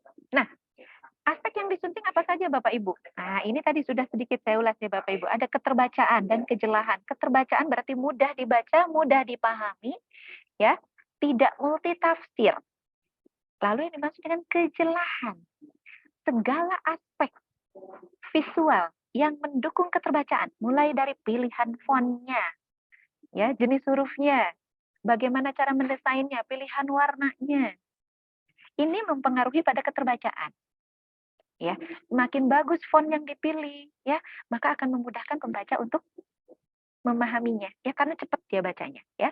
Kemudian juga warna-warna tidak mencolok atau gambar juga jelas, ya kan? Nah, itu kejelahan Bapak Ibu, ya. Ketaat asasan, taat asas ini tadi mulai dari proses pengutipan, ya, bagaimana Bapak Ibu secara legal mengutip gambar, ya, itu ketaat asasan. Dan satu lagi, taat asas di sini adalah terkait gaya selingkung tadi Bapak Ibu, ya, taat bahwa oh gaya selingkungnya itu seperti ini, mulai dari A, B, C, D, menulis babnya itu seperti ini. Nah itu, mohon maaf agak sedikit berisik ya. Nah itu juga berkaitan dengan taat asas Bapak dan Ibu ya. Lalu kebahasaan, ya tadi kita sudah kupas banyak ya terkait kebahasaan. Kejelasan gaya bahasa, nah ini menentukan jenis bukunya Bapak Ibu. Ya, editor ketika melakukan penyuntingan pertama harus tanya, ini buku buat siapa? Buat anak-anak, buat remaja, buat mahasiswa, atau pembaca secara umum yang tidak dibatasi usianya atau tidak dibatasi pendidikannya. Itu harus diketahui dari dulu. Karena dari awal ya Bapak Ibu lebih dahulu. Kenapa? Karena gaya bahasa ini menentukan pembaca sasaran menentukan gaya bahasanya. Misalnya, untuk anak-anak tentu kita akan menggunakan gaya bahasa anak-anak ya. Kalimatnya pendek-pendek, pilihan katanya pun juga tidak rumit ya, bahkan kalau bisa untuk anak usia pendidikan usia dini gitu ya, itu kata-kata yang belum menggunakan imbuhan Bapak Ibu. Ya, kata dasar kalau bisa gitu. Satu kalimat hanya 5 kata Bapak Ibu, tidak boleh lebih. Ya, kalau lebih dari itu anak-anak sudah cukup rumit untuk memahaminya. Gitu. Ya. Untuk remaja naik lagi. Untuk mahasiswa seperti apa? Gitu ya. Untuk mahasiswa seperti apa? Itu sudah membedakan. Untuk masyarakat secara umum, masyarakat umum juga hati-hati Bapak Ibu. Karena ada level dari sisi pendidikan. Ya, level sisi pendidikan rendah, sedang atau menengah atau tinggi, maaf. Ya. Lalu juga dari sisi sosial. Nah, ini juga bisa menentukan. Jadi, gaya bahasa ini penting Bapak Ibu ya untuk memudahkan ketercapaiannya keterbacaan tadi. Gitu. Maka itu editor harus tahu dulu ini buku buat siapa. Itu ya. Ini buku buat siapa sih? Gitu ya. Lalu data dan fakta tadi kita sudah ulas ya. Jadi data dari penulis itu jangan langsung dipercayai semuanya, pastikan dulu ya bahwa memang sudah benar gitu. Yang dihadirkan oleh penulis adalah benar. Legal. Legal berarti tidak ada pelanggaran di sini. Kelegalan di kita di Indonesia dilindungi oleh Undang-Undang Hak Cipta Nomor 24 tahun 2014. Ya, kita baru punya itu Bapak dan Ibu. Dan kelegalan di Undang-Undang Hak Cipta kita tidak mengharuskan kita izin kepada pemiliknya. Ya, tidak mengharuskan kita izin kepada pemilik, tidak. Ya, tapi cukup dengan mencantumkan. Ya, cukup dengan mencantumkan sumbernya. Tadi, apabila mengutip maka nama pengarang dan tahunnya harus muncul. Apabila gambar, nah sumber gambarnya harus dari mana dan milik siapa gambar itu. Ya, fotonya itu milik siapa, itu ada pemiliknya Bapak Ibu. Ya, itu harus dimunculkan. Patut, apa yang dimaksud dengan patut? Norma. Hal-hal yang tidak melanggar norma, tidak melanggar agama, tidak melanggar syarat, tidak melanggar undang-undang dan Pancasila, tidak bertentangan dengan isi Pancasila dan juga undang-undang. Itu patut Bapak Ibu. Ya, hindarkanlah buku tersebut dari isi-isi yang hoax, ujaran kebencian mungkin, ya, atau contoh-contoh yang tidak lazim, ya, tidak patut. Gitu. Contoh-contoh yang tidak patut. Nah, ini editor yang mengontrol lagi Bapak dan Ibu ya. Editor yang mengontrol. Lalu satu lagi ketepatan perincian produksi tadi, kaitannya dengan pengetahuan tentang penerbitan tadi ya. Oplahnya mau berapa, mau dicetak buku di ukuran berapa, targetnya berapa halaman. Nah, itu ya, ketepatan perincian produksi. Itu Bapak Ibu yang disunting oleh seorang editor. Nah, saya akan tunjukkan di sini salah satu contoh dari buku yang sudah di layout tadi ya, cetak coba ini Bapak Ibu, proof. Ini proof. Dari naskah asli tadi yang sudah Word, lalu di layout seperti ini. Nah, untuk Bapak dan Ibu sendiri ini layoutnya bagus apa jelek ini? Bagus apa jelek? Jelek ya. Ini tidak bagus nih Bapak Ibu. Ya, kita lihat dari unsur visualnya. Ada latar belakang. Ini harus diperiksa oleh editor Bapak Ibu ya. Ada latar belakang yang terlalu tajam. Sehingga ketika kita membaca teksnya, tidak jelas teksnya dapat kita baca dengan baik, ya kan? Karena terhalang oleh background-nya tadi itu. Gitu. Lalu kita lihat ada pilihan warna tiba-tiba merah seperti ini, tidak matching ya. Tidak matching itu tiba-tiba ada warna merah seperti ini. Mari kita lihat juga dari fontnya, dari desain fontnya, pilihan fontnya. Ya, oke, pilihan font bab 1 mungkin tidak terlalu banyak masalah. Tapi tidak bagus jenis fontnya untuk dimiringkan. Ya. Lalu kita lihat judulnya, mengenal desain dan pola busana. Ini adalah jenis huruf hias. Jadi, huruf itu ada 3 Bapak Ibu. Pertama huruf berkait. Nah, huruf berkait, ini huruf berkait, golongan Times New Roman. Golongannya Times. Yang ujungnya itu ada coraknya Bapak Ibu, kalau ujung Y, G gitu ya. Tapi itu ada ujungnya, bulatnya ujung. Nah, itu kategori berkait. Nah, kemudian ada huruf kategori tidak berkait. Nah, ini yang saya hadirkan sebenarnya ada tulisannya, ini contoh desain halaman. Nah, ini adalah tanpa kait Bapak Ibu. Ini adalah golongan-golongan Arial. Calibri, Arial, ya. Itu adalah huruf tanpa kait. Lalu ada disebut dengan huruf hias. Nah, ini yang digunakan di contoh ini, ya. Judul bab dan judul subbab ini adalah huruf hias. Bolehkah huruf hias digunakan di dalam buku? Boleh-boleh saja, tapi dengan catatan tetap keterbacaan yang diutamakan. Nah, kalau melihat dari sini, maka bisa kita lihat Bapak Ibu bahwa ini hurufnya tidak terlalu enak untuk dibaca ya, tidak terlalu nyaman untuk dibaca. Huruf hias pilihannya tidak terlalu bagus. Dalam satu buku, maksimal kita bisa menggunakan 3 jenis huruf. 3 jenis huruf. Boleh kombinasi kait, non kait dan hias. Ya, maksimal cukup 3 saja. Oke. Kemudian kita lihat dari sisi gambar Bapak Ibu ya. Gambar ini sumbernya tidak muncul ya. Terima kasih. Oke, ya gambar ini sumbernya tidak muncul, lalu keterangan gambarnya juga tidak terlalu menggambarkan isi, resolusinya juga kurang bagus begitu ya. Kemudian kita lihat lagi Bapak Ibu pilihan fontnya. Itu kecil sekali ya fontnya ya. Rapat gitu ya. Padahal itu untuk siswa, ya untuk siswa. Kita lihat lagi ke bagian bawah nih Bapak Ibu, sampai sini nih, sampai bawah ya, halaman. Ini pada halaman. Ya, halaman pun di sini juga kok halamannya kecil sekali, ya tidak terlihat. Nah, jadi dari sini kesimpulannya, desain visual ini tidak terlalu bagus, maka otomatis nilai keterbacaannya rendah, nilai kejelasannya juga rendah. Ya, data dan faktanya. Oh ya, ini tidak bisa ditelusur nih, sumbernya gambarnya dari mana, ya kan? Karena tidak tercantum tuh. Ini termasuk desain visual yang kurang bagus. Ini harus dipastikan oleh editor, diperiksa oleh editor, dan diperbaiki. Diperbaiki, ya. Oke. Nah, ini yang tadi saya sampaikan ya, sampai kepada spasinya, lebar margin kiri, kanan, atas, bawahnya. Ya, penulisan judul, subjudul, teksnya, dan ornamen latar belakang. Nah, ya. Harus diperiksa oleh editor ya. Oke. Berikutnya lagi Bapak Ibu. Nih, ya. Kita lihat di paragraf pertama.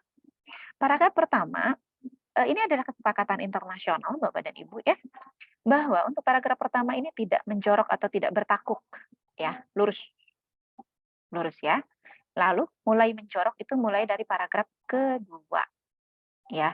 Nah, biasanya menjorok atau bertakuknya 5-7 karakter. Gitu.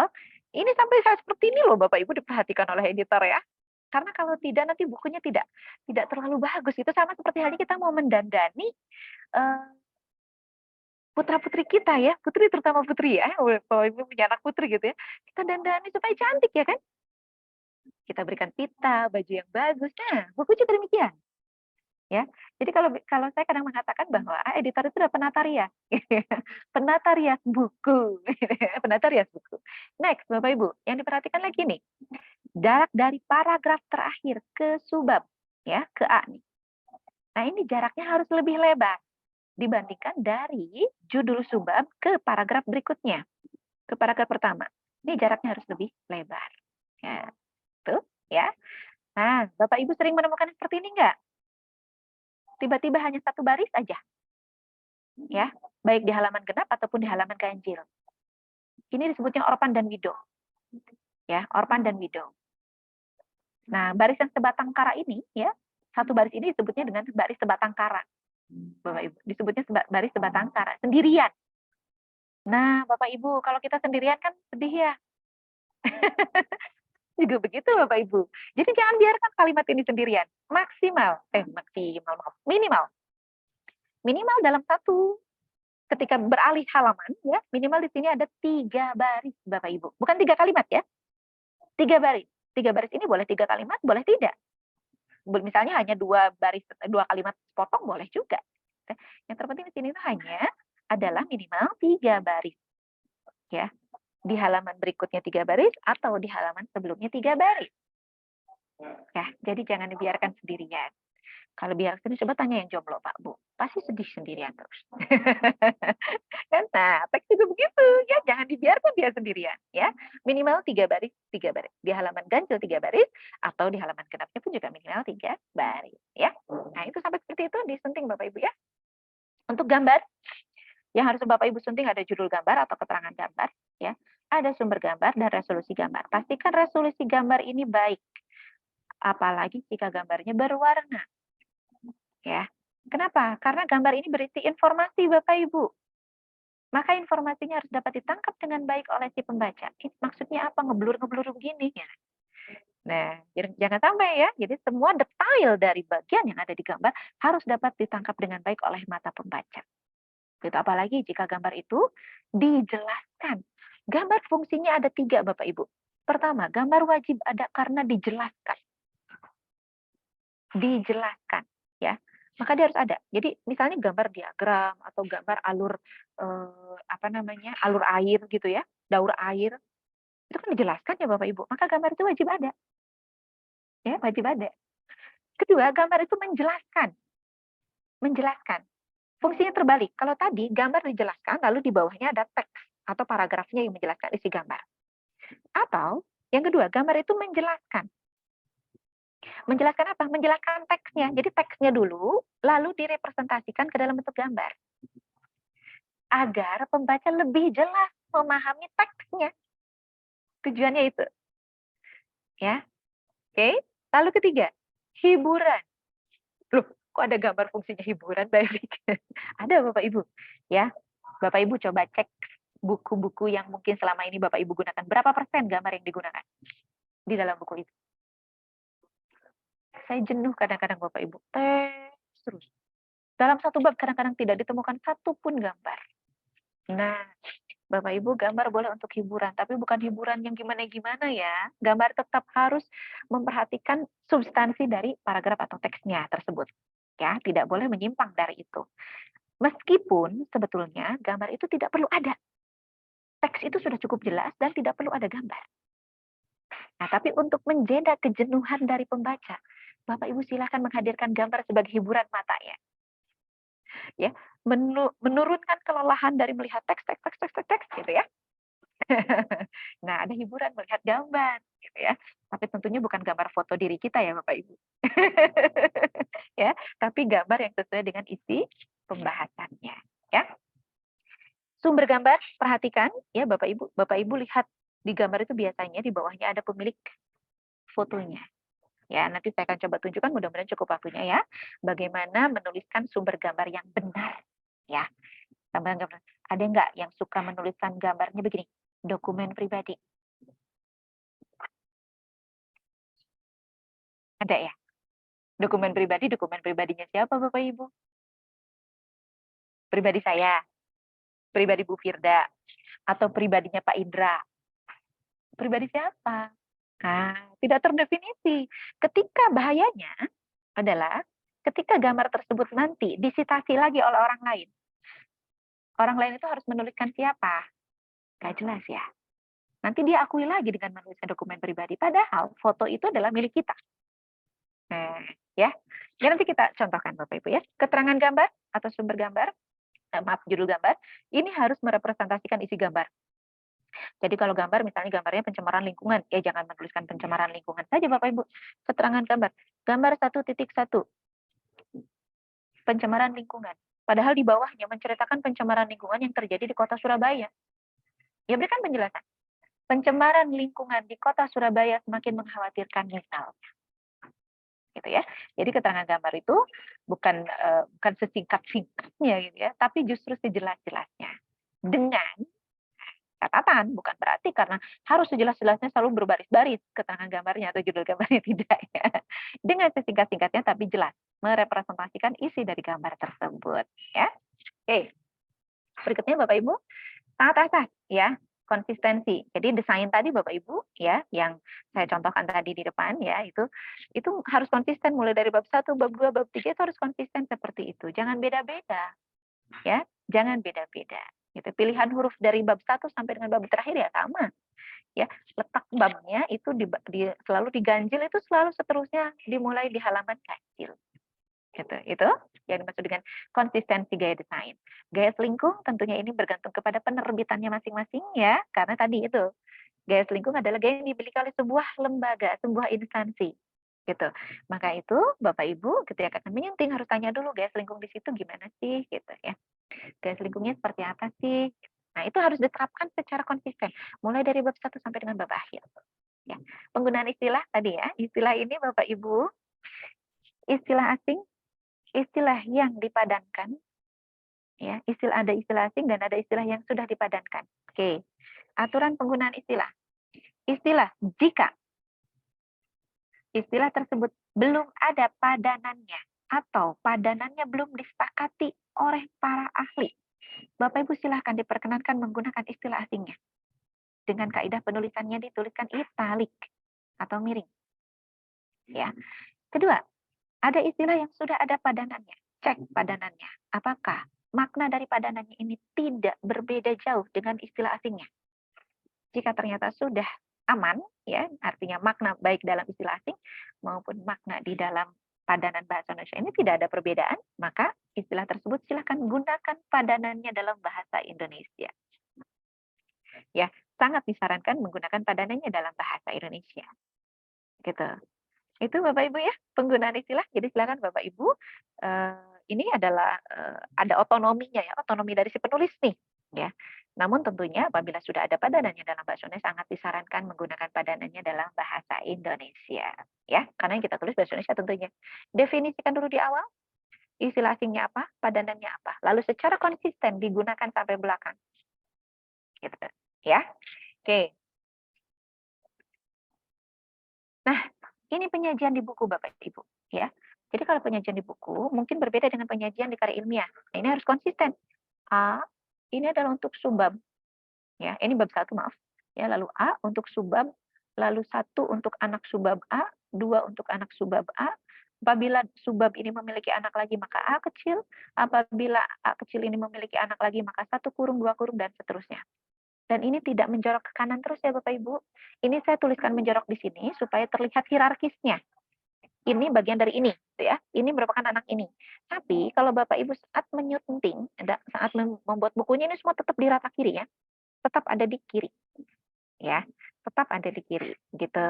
Ya, tidak ke kanan terus. Karena kalau ke kanan terus nanti kertas kita habis. Kertas kita makin ke kanan makin habis nanti ya.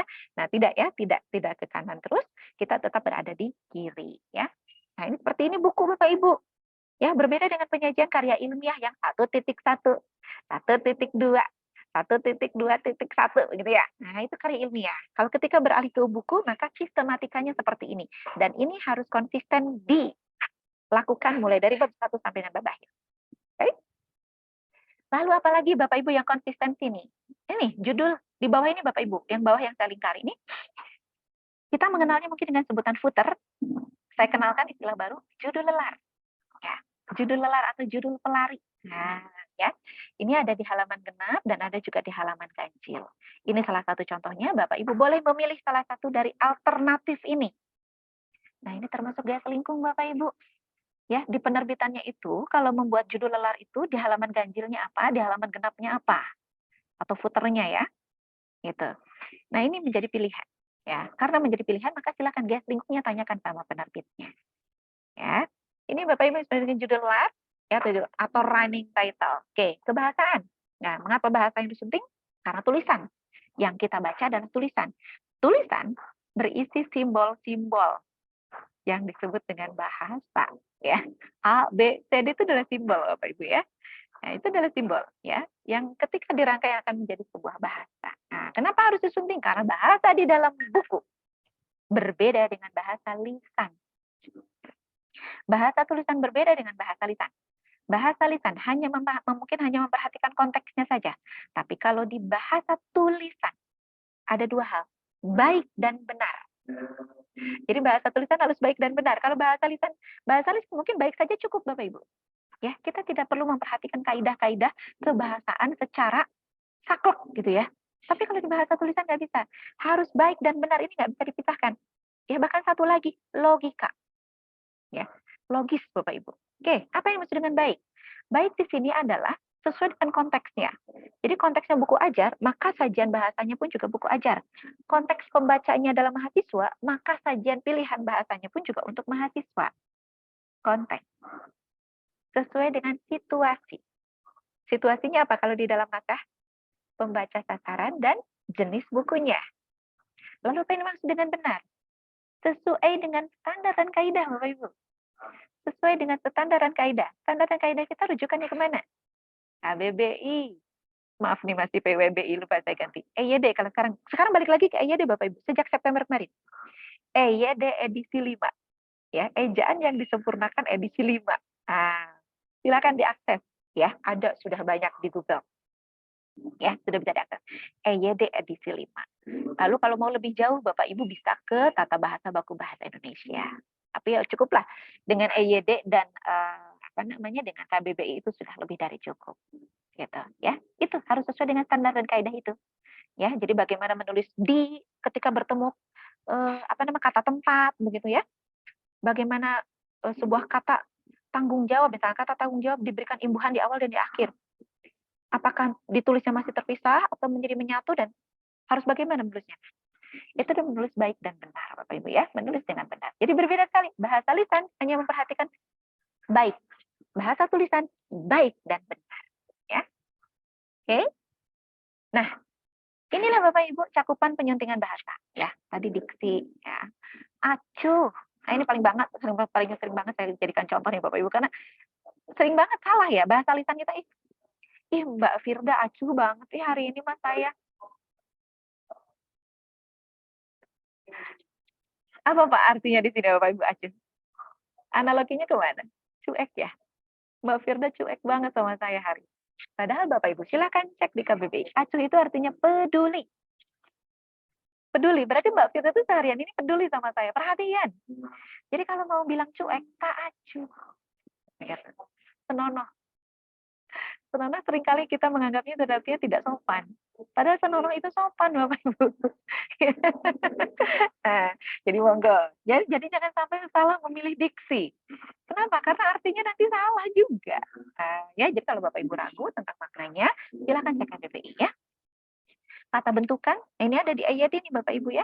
Kata bentukan itu kata yang diberikan imbuhan. Tadi, tanggung jawab. Ketika diberikan imbuhan bertanggung jawab, maka tulisannya tetap terpisah. Bertanggung, spasi, jawab. Apabila di depan dan di belakang diberikan imbuhan, contohnya, mempertanggungjawabkan. Maka ini digabung Bapak Ibu. Mempertanggungjawabkan. Tidak ada spasi antara tanggung dan jawab. Ini masih banyak. Lalu kapan menggunakan di sebagai kata depan? Menggunakan di sebagai kata imbuhan. Ya, di sebagai kata depan dan di sebagai imbuhan itu berbeda. Nah, ya, ini harus diperhatikan oleh editor Bapak dan Ibu. Ya, kadang-kadang menggunakan pada dan di itu sering tertukar. Ya, acara ini akan dilaksanakan di hari garis miring tanggal. Di itu merujuk pada tempat Bapak Ibu. Untuk menunjukkan waktu pada. Tempo hari, ini kebetulan karena sedang launching buku yang kemarin saya susun untuk Puspin Dikklatennya itu, ada satu kebiasaan dari penulis semuanya itu menggunakan pada. Ya, menunjuk tempat itu pada. Nah, ya, jadi penulis itu sangat perlu juga tahu kan ya, seperti ini. Kenapa? Karena akan meringankan tugas editor. Ya, pada itu untuk ke waktu bukan ke tempat Bapak Ibu ya. Kalau tempat di gitu. Oke, itu bekerja sama. Ini paling sering. Terima kasih atas perhatian dan kerjasamanya. Nah, kerjasama tuh nyambung maupun misah Bapak Ibu. Kerjasama ditulisnya terpisah. Kerja spasi sama. Ya, terpisah, tidak digabung. Kalau kerjasamanya cuma masih terpisah. Kerja spasi samanya. Terima kasih. Orang tua. Segitiga, segi empat. Ayo. Nah, yang seperti itu Bapak Ibu harus diperhatikan ya. Ejaan. Ejaan bukan hanya salah tik. Bukan hanya salah tik ya Bapak Ibu, tapi banyak termasuk pengungkapan menggunakan huruf kapital ya, seperti misalnya garam Inggris. Garam Inggris ini kapital atau tidak Bapak Ibu? Nah, ya. Lalu misalnya untuk penulisan akronim ya, Puskesmas, Polri, Kapolri ya. Itu menggunakan kapital atau tidak ya. Kemudian ejaan lainnya adalah tadi salah tik, ketika jadi ketiak, kepala jadi kelapa, semula jadi semua. Siapa yang tanpa sadar sering menulis seperti itu? Tapi kita bacanya semula, padahal kita ngeciknya semua. Seketika jadi seketiak gitu ya. Nah, ini hal-hal yang sederhana tapi sangat mengganggu ya. Kemudian ada juga bentuk lewah nih Bapak Ibu yang sering terjadi. Naik ke atas, turun ke bawah, maju ke depan. Masuk ke dalam. Nggak usah, satu aja. Ya, kalau naik silahkan naik ke lantai 1. Jangan silahkan naik ke atas ke lantai 1. Karena naik itu sudah menunjukkan ke atas. Nah, itu kita termasuk ejaan Bapak Ibu ya. Sederhana ya, tapi itu mengganggu. Kalimat efektif. Efektif itu lugas, jelas Bapak Ibu yang tadi ya. Patokannya tadi, dibaca oleh Bapak dan Ibu, pastikan pembaca pun juga membaca yang sama maknanya dengan kita ya. Paragraf. Satu paragraf sebetulnya cukup dengan minimal dua kalimat. Satu kalimat utama, satu kalimat penjelas Bapak Ibu. Ya, cukup 2 kalimat utama, tapi jelas tidak mungkin ya Bapak Ibu menjelaskan sesuatu ide dengan hanya 2 kalimat. Ya, tidak ada batasannya untuk satu paragraf harus berapa kalimat, tidak ada batasannya memang. Makanya sering terjadi satu paragraf satu halaman Bapak Ibu. Satu paragraf satu halaman gitu. Saya sering menemukan naskah seperti ini gitu. Karena memang tidak ada batasannya ya. Tapi kalau misalnya saya membaca dari tulisan-tulisan saya sendiri itu rata-rata antara 5 sampai 9 kalimat Bapak Ibu. Ya, 5 sampai 9 kalimat dalam satu paragraf. Tapi tidak ada patokannya karena itu tergantung pada kedalaman ide yang akan dikembangkan dalam paragraf itu ya. Kalau kalimat ada Bapak Ibu batasannya jumlah kata dalam satu kalimat. Nah, jumlah kata dalam satu kalimat yang ideal itu 17. Yang ideal itu 17. Tapi tolong kalau sedang nulis jangan dihitungin. Ini udah 17 belum ya? Waduh, belum 17. Saya tambahin deh. Seperti misalnya meneliti. Karena mau panjang kalimatnya, meneliti. Diubah jadi melakukan penelitian. Padahal jadi tidak efisien Bapak Ibu. Fungsinya imbuhan salah satunya adalah supaya kalimat kita hadir dengan efisien. Jadi tidak perlu karena ingin kalimatnya jadi panjang, karena tadi kata Bu Evi idealnya itu 17. Ideal bukan berarti harus selalu seperti itu ya Bapak Ibu. Ya, sehingga akhirnya memaknakan imbuhan-imbuhannya menjadi arti, meneliti, melakukan penelitian. Tidak perlu, jadi tidak efisien. Ya, yang kita utamakan tadi kalimat efektif itu adalah kalimat yang ketika dipahami oleh kita sama pemahamannya dengan oleh pembaca. Ya, oke. Nah ini Bapak Ibu tadi ya yang terkait dengan diksi ya ada. Oh hati-hati juga Bapak Ibu nih diksi ini nilai rasa nih ya. Hati-hati kita menggunakan pilihan-pilihan kata yang kerempeng, kurus gitu ya. Hati-hati ya. Kemudian ada juga istilah untuk teman-teman disabilitas ya. Jadi silahkan gunakan istilah-istilah yang tepat itu termasuk dengan nilai rasa ya. Hampir dan nyaris itu berbeda Bapak Ibu. Hampir dengan nyaris itu berbeda. Atau sama? Sama sebenarnya ya. Hampir dan nyaris itu sama, tapi penggunaannya berbeda. Hampir digunakan untuk menyampaikan hal yang positif. Contohnya, hampir menjadi juara.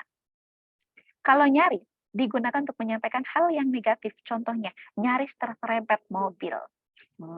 Beda ya. Jadi maknanya sama, tapi fungsinya berbeda. Nah itu nilai rasa Bapak Ibu ya.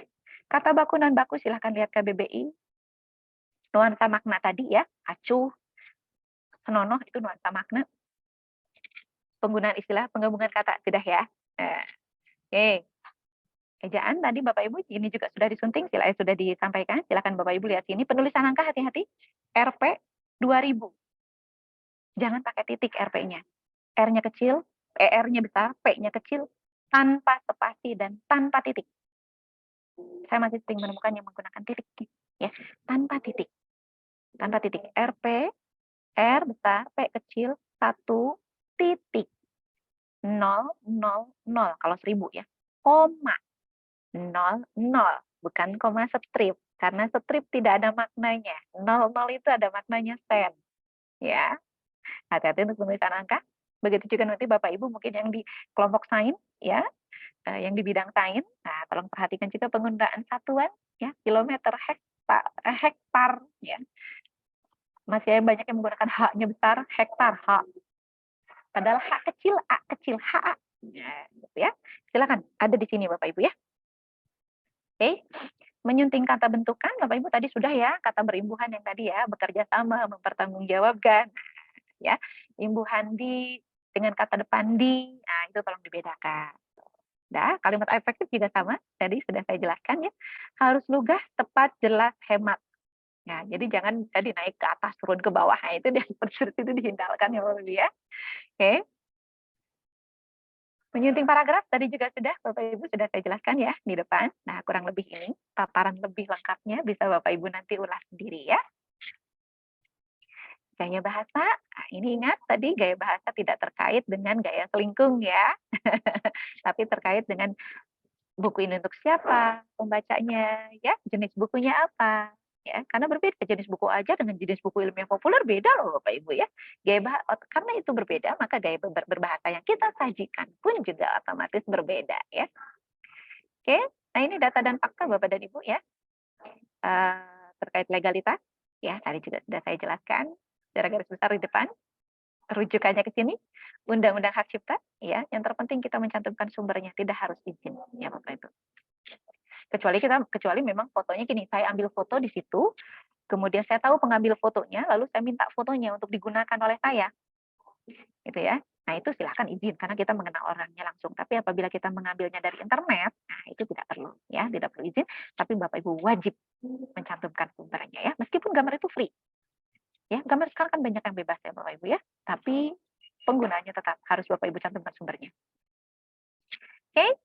Lalu menyunting cetak coba Bapak Ibu. Nah, ini ya, menyunting cetak coba Bapak Ibu harus cek anatomi bukunya. Mudah-mudahan tadi sudah ya terkait anatomi buku atau Bapak Ibu bisa mengulas anatomi buku yang saya hadirkan di salin dia saya ini ya. Tapi tidak akan saya jelaskan, Bapak Ibu tinggal mengulasnya saja ya. Lalu juga cek daftar isinya sudah sesuai atau belum ya. Kemudian cover bukunya juga Bapak Ibu. Lalu gaya selingkungnya sudah dihadirkan atau tidak ya. Nah, rujukannya adalah hasil sunting terakhir. Oke. Nah, ini anatomi buku Bapak Ibu silahkan nanti Bapak Ibu ulas ya. Bapak Ibu, kita sekarang memiliki standar dan kaidah nomor 22 tahun 2022. Jadi mohon sekali kita patuhi ya. Nah ini sudah sesuai dengan standar dan kaidah. Kalau buku Bapak Ibu yang sudah terbit tidak apa-apa. Nanti kalau sudah akan diterbitkan ulang, nah kita revisi ya. Dan Bapak Ibu yang mungkin bukunya sedang dalam proses penerbitan, yuk kita sesuaikan dengan standar dan kaidah nomor 22 tahun 2022. Itu regulasi untuk buku kita. Supaya buku di Indonesia dari Sabang sampai Merauke itu sama sajiannya. Karena sama sajiannya maka dapat diukur mutu dan kualitasnya dengan cara yang sama. Tujuan negara itu Bapak Ibu. Ya, silahkan. Ya. Tolong dipatuhi nomor 22 tahun 2022 ini ya. Silahkan nanti Bapak tinggal ikuti. Ini tinggal menguruti aja gampang. Ya. Oke. Mudah-mudahan juga sudah dibedakan tadi ya, kata pengantar sama prakata. Itu beda ya. Sudah ya tadi ya. Prakata lah tugas kita ya. Kalau selama ini Bapak Ibu bikinnya kata pengantar nih, jangan-jangan. Nah, ke depannya tugas Bapak Ibu di prakata. Kata pengantar itu tugasnya orang lain. Dan kata pengantar boleh ada, boleh tidak. Tapi prakata wajib ada. Ya. Oke, dan ini editor, Bapak Ibu editor harus mengecek juga covernya, unsur-unsur yang ada di dalam cover. Untuk nama penulis tidak perlu menggunakan gelar. Apabila gaya selingkungnya mau menggunakan gelar, yang monggo silakan. Meskipun kalau dari standar dan kaidah tidak mengharuskan menggunakan gelar, ya. Oke, logo penerbit, nama penerbit silahkan diunggah di dalamnya ya. Oke. Nah, ini materi promosi Bapak Ibu, ya, yang harus disiapkan oleh editor ketika bukunya sudah selesai dan akan diedarkan ke lapangan. Tentunya promosi menjadi penting supaya bukunya bisa dengan cepat dan segera sampai kepada pembaca. Karena buku itu tidak ada buku yang tidak laku, Bapak Ibu. Tidak ada buku yang tidak laku. Yang ada adalah buku yang belum sampai kepada pembaca. Bukan tidak laku, tapi belum sampai. Ya, baik, itu Bapak dan Ibu untuk materi kita. Mudah-mudahan meskipun sedikit berlari ya, bisa dipahami oleh Bapak dan Ibu. Demikian barangkali untuk materi penyuntingan, Bapak Ibu nanti bisa membaca kembali dari salindia saya, ya. Nanti salindianya ada di teman-teman di Unisma. Silakan nanti untuk mengaksesnya, ya. Jika ada satu dan lain hal yang mungkin saya belum sampaikan ataupun mungkin dari penjelasan saya belum jelas di luar forum ini, Bapak Ibu silakan untuk bisa berkomunikasi dengan saya. Nomor saya juga ada di teman-teman di Unisma. Silahkan Bapak Ibu, saya terbuka sekali untuk Bapak dan Ibu untuk berkomunikasi dan berdiskusi. Saya tutup terlebih dahulu Mbak Firda, saya mohon maaf jika ada hal yang kurang berkenan, atau mungkin ada ucapan atau artikulasi dari saya kurang jelas karena sedikit lari nih menjelaskannya ya. Terima kasih banyak. Assalamualaikum warahmatullahi wabarakatuh. Waalaikumsalam warahmatullahi wabarakatuh. Tapi ini tetap dibuka sesi tanya jawab ya, Bu Epik. Boleh. Mungkin Kita satu masih ada sesi waktu. saja. Iya. Kita masih punya waktu sekitar 15 menit Bapak Ibu sebelum kita selanjutnya istirahat. Bagi Bapak Ibu yang hendak bertanya bisa melalui kolom komentar maupun raise hand biar kami bisa melihat. Tadi pemaparan seputar penyuntingan ini pasti ya baik. Kami persilakan kepada Bapak Ibu atau mungkin sudah cukup jelas ini sepertinya Bu Epik. Ini ada Pak Indra. Mudah-mudahan. Ya kami persilakan Pak Indra Budiman, silakan untuk pertanyaannya. Terima kasih Bu Firda, terima kasih Bu Epi yang telah memberikan paparan. Sebetulnya ini hanya mengganjal. Apakah ada gitu teori secara filosofis gitu ya tampilan visual yang tadi Ibu jelaskan gitu ya. Secara filosofisnya ada nggak teori-teori filosofis tentang tampilan-tampilan visual gitu. Terima kasih Ibu. Oke, baik. Waduh, bicara filosofis berarti ya. Baik, Bapak. Secara teori untuk desain visual ini ada di ilmu desain visual di teman-teman yang memang secara rujukan perkuliahan memang di desain visual, Pak. Keilmuannya ada di sana, ya, keilmuannya dari sana. Untuk kita sebetulnya tatarannya hanya sebagai aplikator, ya, sebagai aplikator. Bahkan dari beberapa teman saya sendiri, dari tim saya sendiri pun juga banyak yang menjadi desain visual, tapi tidak secara akademis. Secara akademik itu merupakan lulusan dari desain visual, Pak. Jadi sebetulnya ini kalau dibilang harus ada ilmu dari atasnya juga tidak, karena ini merupakan keterampilan yang sangat bisa dipelajari. Ya, sama seperti desain visual adalah kreativitas, Pak, dan seni. Kreativitas dan seni, dan ini mungkin kalau bisa dikatakan ilmunya itu nggak jelas gitu. Ilmu tolak ukurnya nggak ada, imajinasi, seni, kreativitas itu nggak ada tolak ukurnya. Makanya kalau dibilang filosofinya secara teknis tidak harus ada, Pak, ya, tidak harus ada. Nah, karena sekarang pun juga banyak yang bukan sekarang, dari dulu pun juga teman-teman saya banyak yang menjadi tim di saya sebagai di desain, itu tim desain visual, banyak yang bahkan beberapa ini lulusan SMK, lulusan SMA, Pak, gitu ya. Tapi mereka memiliki mau mempelajari tentang pengetahuan desain visual. Itu jadi kalau secara filosofisnya tidak ada. Tapi kalau aturan-aturan yang tadi, mana yang menjorok, mana yang tidak ya, jarak atas dan jarak bawah, itu konvensi internasional, Pak. Jadi kita memang termasuk terlambat Indonesia ini untuk memiliki standar dan kaidah. Standar kaidah kita baru punya tahun 2022 ini, Pak. Tapi memang belum sampai kepada standar kaidah juga ini masih yang sifatnya general ya. Belum sampai kepada desain itu desain satu persatu dikupas itu belum. Nah, kenapa? Karena itu jatahnya petunjuk teknis, Pak. Jadi dari standar dan kaidah ini nanti turunannya lagi berikutnya adalah petunjuk dan teknis. Nah, petunjuk dan teknis ini satu-satu nanti Pak. Editor substantif ngapain aja, editor naskah ngapain aja, desain visual apa aja. Nah, turunannya itu yang belum selesai Pak. Itu. Nah, nanti kita akan punya itu. Insya Allah kita akan punya itu yang sedang berproses. Kalau di luar negeri sudah punya, makanya itu kita menggunakan konvensi internasional dulu untuk yang tadi. Ya, ini kenapa nggak menjorok? Kok menjoroknya mulai dari bab 2, jarak antar paragraf dengan subbab itu kenapa kok harus lebih lebar daripada subbab dengan paragraf pertama? Itu konvensi internasional, Pak. Kalau kita belum punya sampai sedalam itu. Kita baru punya standar dan kaidah, itu juga masih sifatnya general. Demikian, Pak Indra. Ya, sudah cukup untuk Pak Indra? Ya, sampaikan terima kasih. Mungkin dari Bapak Ibu peserta yang lainnya, kita masih punya banyak waktu nih. Atau jangan-jangan Bapak Ibu ini sudah siap Bu Epik untuk kegiatan uji 2 hari lagi. Iya. Alhamdulillah. Ya, kami persilakan kepada Bapak Ibu. Ini di kolom chat juga masih sepi nih Bu Epik. Tidak apa-apa, Bapak Ibu. Saya mungkin materinya juga disajikan terlalu cepat. Iya. Jadi belum internalisasi nih Bapak Ibu ya. Nanti untuk setelah istirahat kita akan bertemu kembali ya Bu Epik. Ya, untuk BIMTEK-nya nanti. Bapak Ibu nggak bosan ya ketemu saya lagi.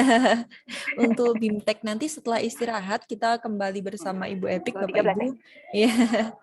Baik, terima kasih Bu Epik atas materi yang telah disampaikan. Ya, semoga sudah cukup jelas bagi Bapak Ibu peserta pelatihan. Sekali lagi kami sampaikan terima kasih kepada Bu Epik. Ya, baik Bapak Ibu. Setelah ini kita istirahat dan silakan untuk admit kembali ke link Zoom yang sama pada pukul 13 siang nanti untuk melakukan BIMTEK untuk kegiatan uji 2 hari lagi. Seperti itu. Kami ucapkan terima kasih partisipasinya Bapak dan Ibu dan antusiasmenya yang sudah bertanya dari yang sesi pertama sampai sesi kedua ini. Ya, kami akhiri wallahul muwaffiq. Ila aqwamit thoriq. Wassalamualaikum warahmatullahi wabarakatuh. Waalaikumsalam warahmatullahi wabarakatuh. Mbak Firza, saya izin live dulu karena saya baik. ruangan, nanti kita ketemu lagi pukul 13. Ya, baik. Terima kasih Bu Epik. Terima kasih banyak Bapak dan Ibu, selamat beristirahat. Ya, bagi Bapak Ibu yang mau live atau